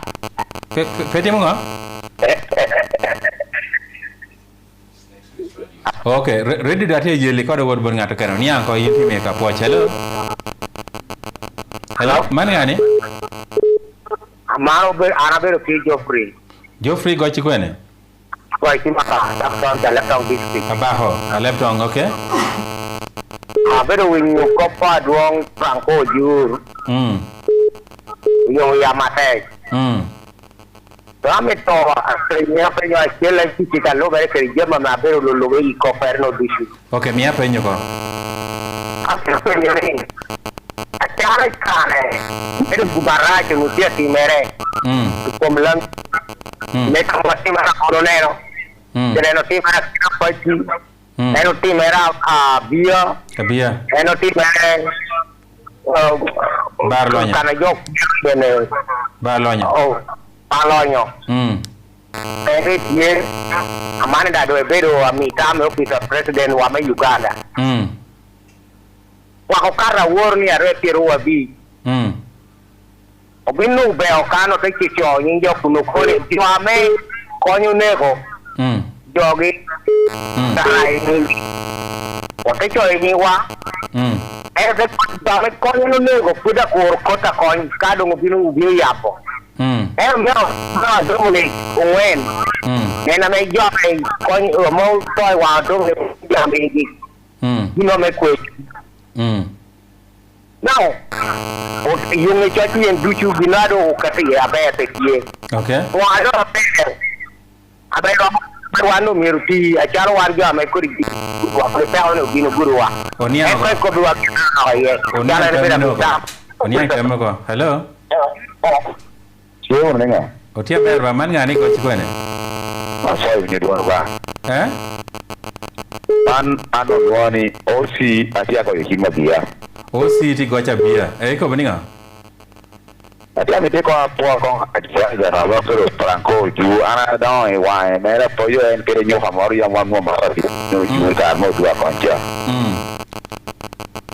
ini ngajal ko po wi lo kaya besio eto con watami to ko beni Franco alepang wakan yaro leptong moroto kada juri petia ber etika ka chala no ju tie la ko te no tie eta mana ke ko ni otina wa medong chani wano swalo ke jin kuna ya sala ma pali amen aka tamni kanya tiero ke ti president we honen don lo ga leptong abia kan ka yin na he opo dua ko bien de hotino yo kan Iki karmol kin recuerda kan era man kuri jam se do pero tie pero no atia tiene che o mio tu yo tie bi pero dia kan kita llamo fuera que a mí con en con copia con o dia do que tiene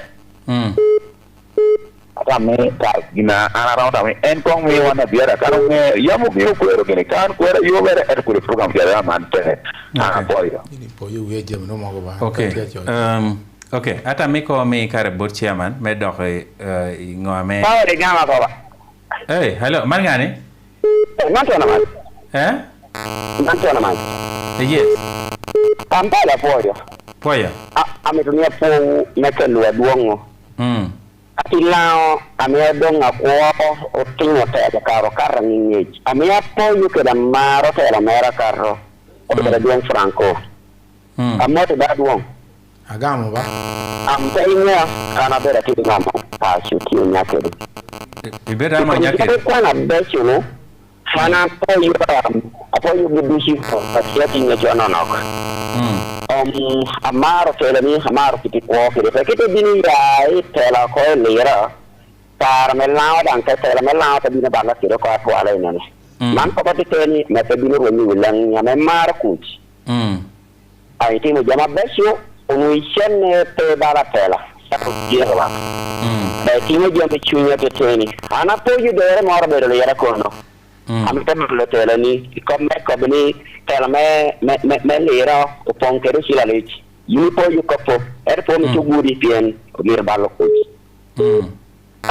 ina perfect ana mi kono klere i tela dong me mo ati ya te be piero a bisha kun kede kwa siel ibada chichi gi kede jono wa hi konde nyute gi tik ne akia kitari hitimo kede pe beda bo kedi wa now down pepilera kiken eto now down apoyo ngatoro meto tuwe paswa le tan wow ni pe hoti kunu en kwa tara nena no atia mitnya keruwie no ni pe lo tin kiken eto ka sho nen adwong channe wa now dok kan na repie ame por recibelancia me dikena wacha torfonel era no angeri ame ko ni ngo sia ti mere ame titari tela tie ke kushu ti chuna sia o balle ke ni ngo sia to ana ko ye marra ko ni pe verbal sunya poha abone ke de laro di royo ke lo goro no dan kala to yaye o te hunwa meda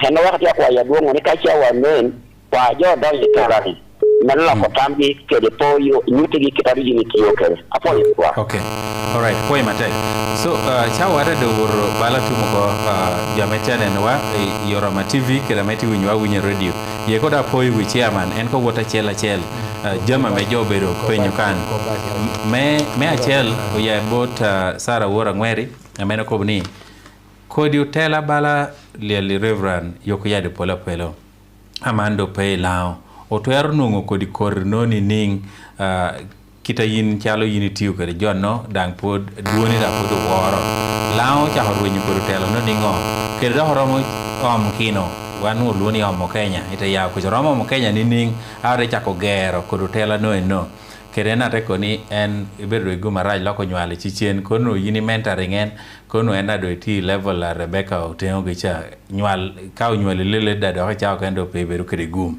so eto guri mer perektia tamo yora ngo amaro nung jama pod steering wi langi bala lele yok yade pola pela ageni ngatoro go chima gikeno iguma raj an pe atia church ben un jame un pedi na uru eto gorna dak tiara wo choyo gino peda do hare kwan gor me wang tie so mi open na un penye un du peda chopi o mi akwayo ni en Paul wo te poyo wi achele Sara an ye yo mi komi da mara tek abina bere kar me nge yiri o nye dekoro note kere ka norte nyute borra dak pe oli nyute borra piana rawo ne chawani wa doctor win kiro ko eto ya yomi ko ni ne bero nyaka chiel ila me mirotela ta bero nyaka chiel ame atawani oba binu chate chie ko mi kare manyi na mi to ko bere yin pe ol la ne bero ni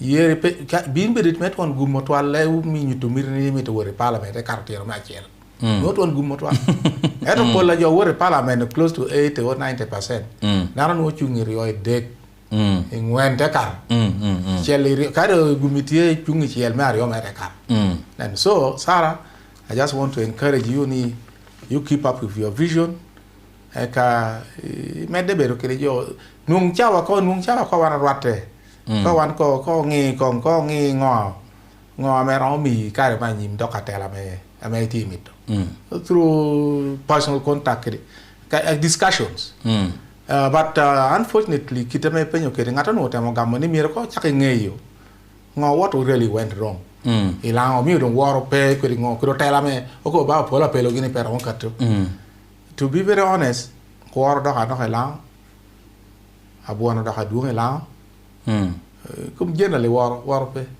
by the way Paul awor ma che lunga wuno kan you know the last time anabino kere kan so many years back in fact alora ko radio iko ni mo ka pare wie yes da alora ko radio because the good thing tiene bino na kan atia ni very good comments ya yombaye chao kan ramo encouraging an never do eta kare boro I was interviewed jor ngara da gakka yert atana da gakkel lo tona yet la ko no kuda ko no akero me ye koma for all these years da kata da ko ba go chimte ko par right ani karang ma mo yo kan wa da ka wura kwa gwen ko kwa ko pa la ora gina gira mara yo wil ke kan pe so and ko gino discouraging jo discouraging jo but person like me what more do I need really pera ti amete wure tela me parliament pera amete wure LC5 pera am chari atika busy kere ikom gora ti kere busy ka ko pe diu ka tura full stop but ya binu bera yo menen no launti peaceful launti adon tinati launti tia bero focus jotia chor jotia konyogi yes because you leaders po nyalo jo nyala yeba if leaders can ogera gera jo moro miru bala wana da obiru ni wana ngogera wa gera so wora noko do helao o mi wan jo adiru amiro kel jo e lero o kel jo kara chelde kel o do da ngal woro ko piero tino pa woro po in wo moro to go chimi leb la radio tia ko par raj da ko ni parliament ko jo wor leb la wando jo kan ni no pa ngalo penti jo go chimi radio leb la da kiri ki tek apetwere so Sarah, that is the challenge I want to take but let's keep praying one day oloto la bi no yikare one po be la be the same one am to rumu chonwa medical rumu chonwa ping la bi ni yikare jo cha wor tela jo cha wor jo adir kita meti merkere roko kene ko pena Mario mara no atia poya bonjine apunya akira punya Mr. Pio kora mogo yes Mr. Pio kora awu machana ko kan kana lera bera punya center en ngato go chimi obira herina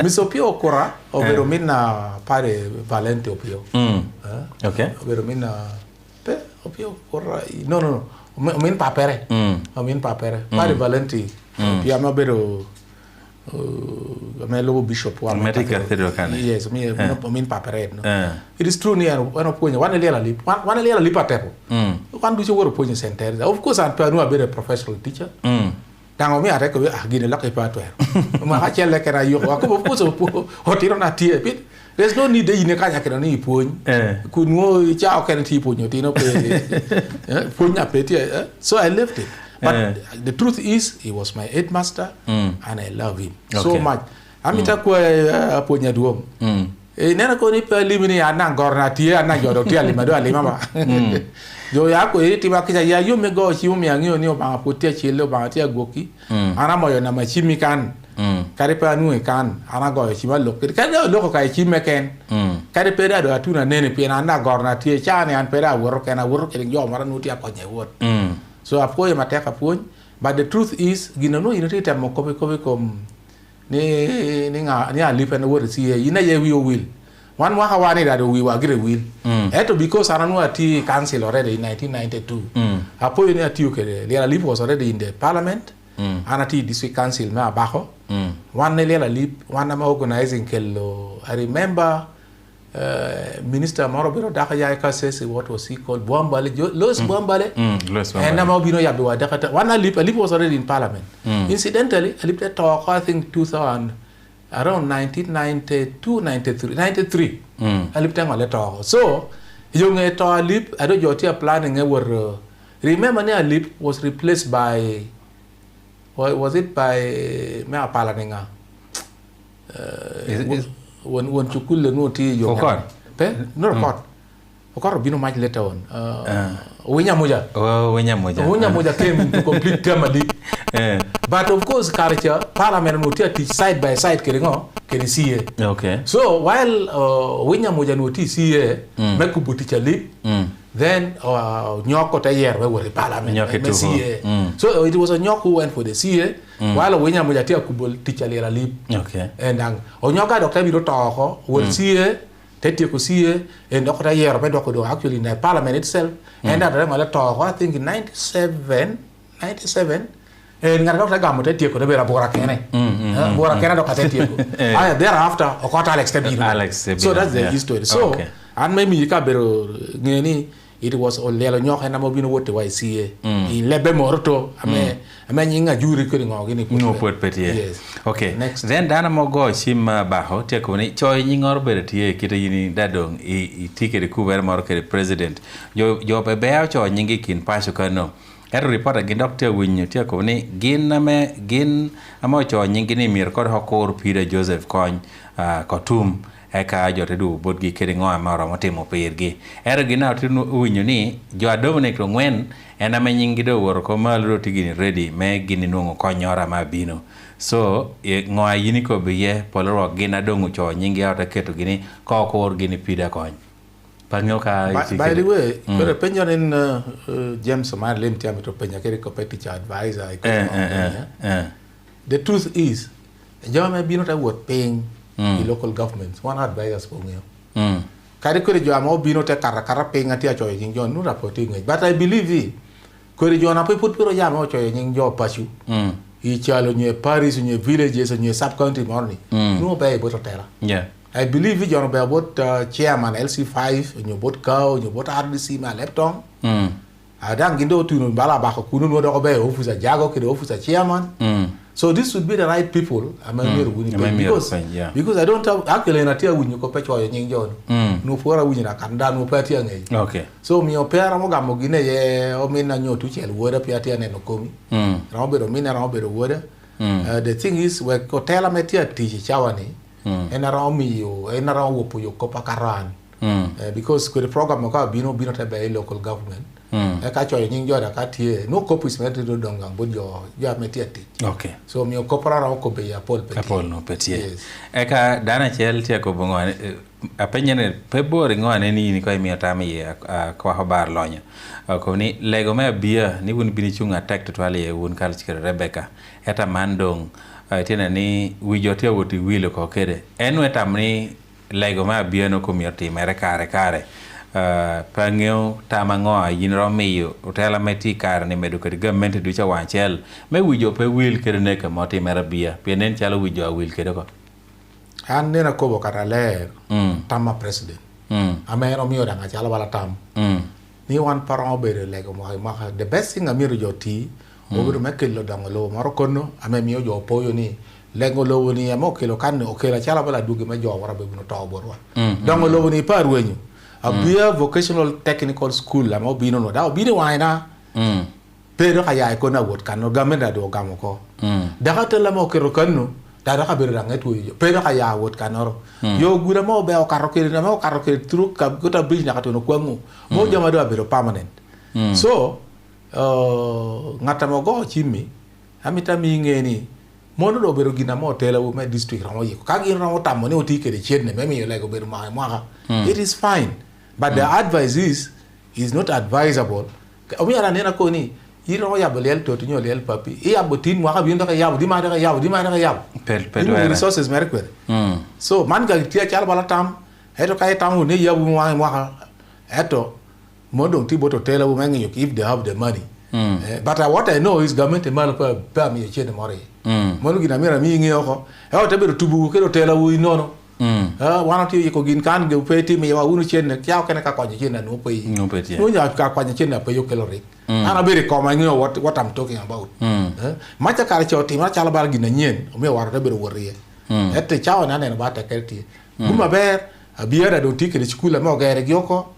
Eguma ber weki pare ya mono neno da o tuto cha chukulgi o don ka making sure ni government coming in making sure no punya ti kono da punya government cha ko keto chingi ye ana would advise pe jo atia unyo radio ame tia mono neno kunu ni miro mi MP gi ngeni at one time one of the current vice president at that time no for the minister I think was his minister for education at that time president one of them notifying president about copeto me amono neno eka elego mora chela mo yiko pacho kunu want ekelo the current vice president Jessica Lufu te bini ko ni come so that should be our entry point kita me MP mi ro don keredno yen ka wor reminding the vice president ni kana yini bini wor yecha ama bino ne ko joye is in my constituency of course there were messages I want to be no me and now no coordinator about president. Okay. But of course kita me an queer be no rem kiroko. I don't pay be following your Germany because no pay mandate. You know in kai ticket mandate don't following your Germany. It's easier. Yeah. Yes. Okay. Ata me apeny me agiki medo neni chawa ni chairman te chiku ko pi episode metin por binu dugu chairman e program so kana ma bina nyim. Dan moro amoko ne tego chima laptop pere da hacho nyi da ho yori ndete makesha okoni kitame yini biri ikatu kere strategy ni tami ya laptop do nyarang donga jono petia expecting no ngi wana worte wo bere ko ete utuhe kera laptop nga wanjel etina ni disi o chahar kere gufu da chahar kere plan za pola becho ame un kart kere Rebecca eberu doro uno eti chani jama pol tema nen ame ngurni gor metela tema woti bino ko jami petia ma wot kitarika laptop chahar kere so ti jamo kana mi riem yori ko pedo an lobo amene district ka no te woti lanya laptop ko yindo iti kede office ni me chani me bere chok kero tela me podu yer nyen me laptop te mi gitam we ha laptop go kom te chak mo chi pide me district so kene atiang mai kede mani ni bino temo ningo mena ni a laptop nga yini chahoni atine me nywala ni podom chen ko poero apenyo kede concern na bere twal o mara le ma laptop bere turo nywala ye ti ata and it's so painful when your stories mo ni a laptop tin diri when you pakoti ye not only a laptop many districts but of course ana bere mo concern chala kana ya but gina mete jonge tieni yiri anu bala te tech ane ya program ya laptop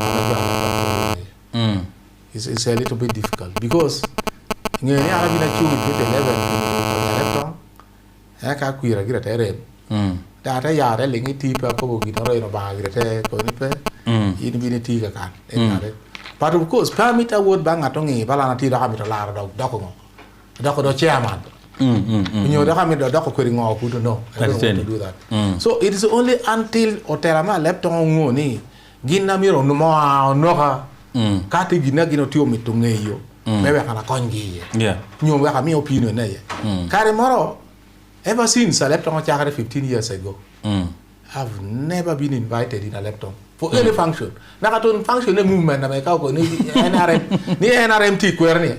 Nobody has invited me for your information.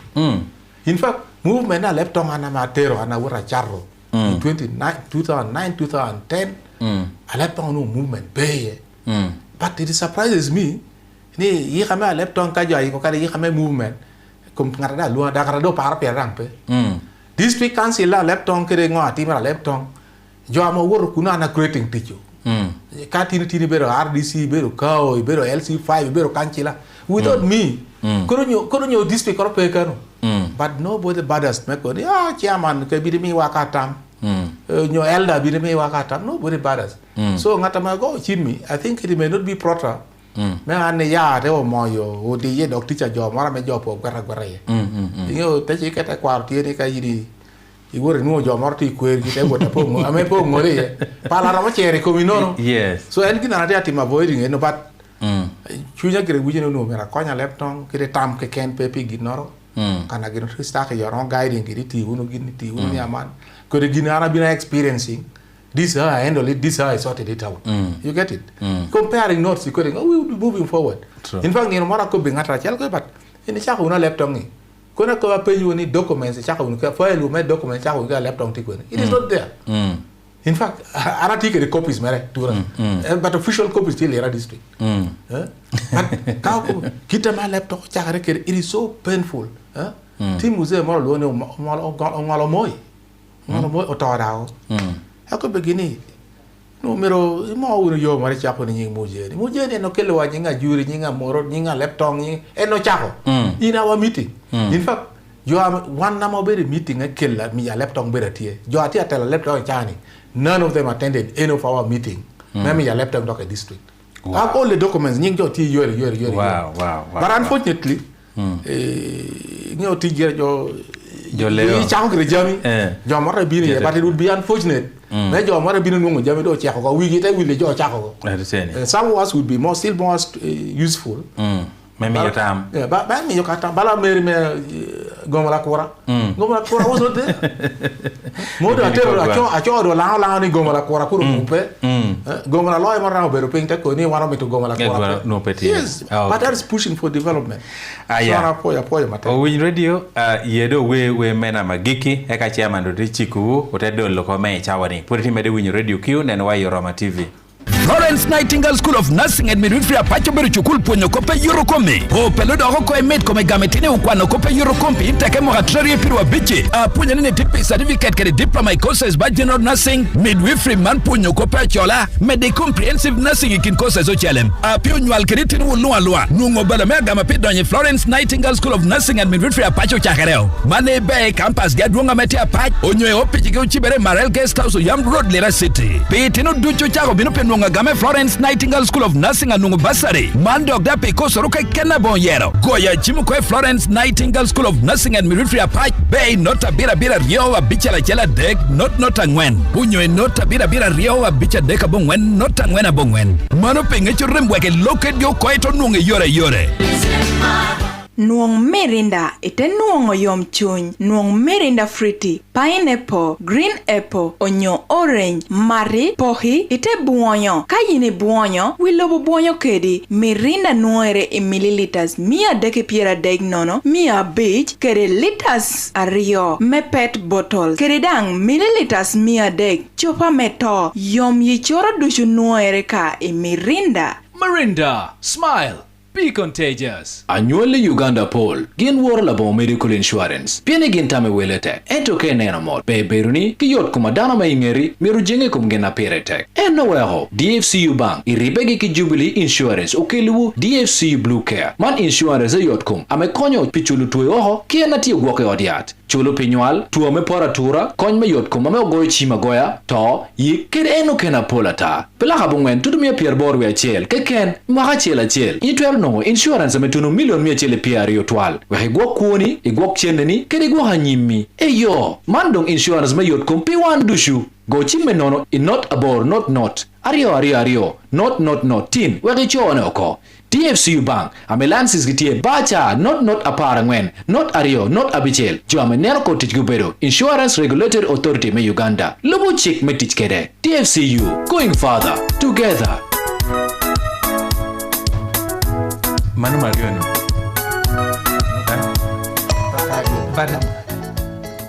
Okay, kakare, windedio, kerja ametia maneno wanene Yoroma TV. Tunu kwa ya giki me program wa peni na tinini pena dah ngani chairman bor lanya ko Mere mama miale ko chairman dah mi dah halan ne dah hadia ji check twal one to take ko program ani do chu ata mi do unity kede karaman tene na wobi no ino matu chu ngene na tikede camera ni wobi no nuti da mi iberu kede karame mechi ko jo atira kani no kene wando te duogo mando ne chal yunga due chel lo kita dong program me jama jo amito expounding on Lira University. Yes, ko Lira University kano ko prome yina man lo ke bera tehere atela me tehere tiko por kan jo pete ani ai ko mi ya be po ya bu ye jane manu binu ko bini no kene so ana amitika dwok pocha du ko twal but QFM the online TV Orama TV. Be hosting and for the second time. Yes. I mean that were on your record. Yeah, war much and Abino can for the first time he hosted somewhere else. Yes. But it also looks like I'm the first person to be hosted. Yes. In the newly renovated structure. By the way, you are the first to be here in the new. Because I should have been here on Friday. Then Friday there was that technical problem. Yes, no project with the setting. Just come back. Yes, in the digital studio. Yeah, in the digital studio. But I want to thank you so much. Your studio is so good. But for all the listeners, I'm both online and on radio. Ni kobo terawani and grati available. Nature potier, people want some piece of advice, some information, some guidance, and I'm available. So I'm willing and ready to help those who want to be helped. Okay. Especially individually or in those who are working for local governments, I'm available. So I'm for you, Matek. So we radio kita yin kero ujo amate na wa Yoroma pola kare wano gine ka ta mielo Mario wakan edo chairman tu penyu wera chel apire tek amen bir nguti wa kita enre hikwa okedi kwir pot pe obedo kede kare menungo wero eno wana bino moyo ini na endo bino duogo eka ente bino nguti wa kita no yie okedi wero wa chi ko poyo bino yemede kede bino wona do ti winyo radio imedu no kede winyo boys na metikan konkirendo. Thank you.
This is QFM.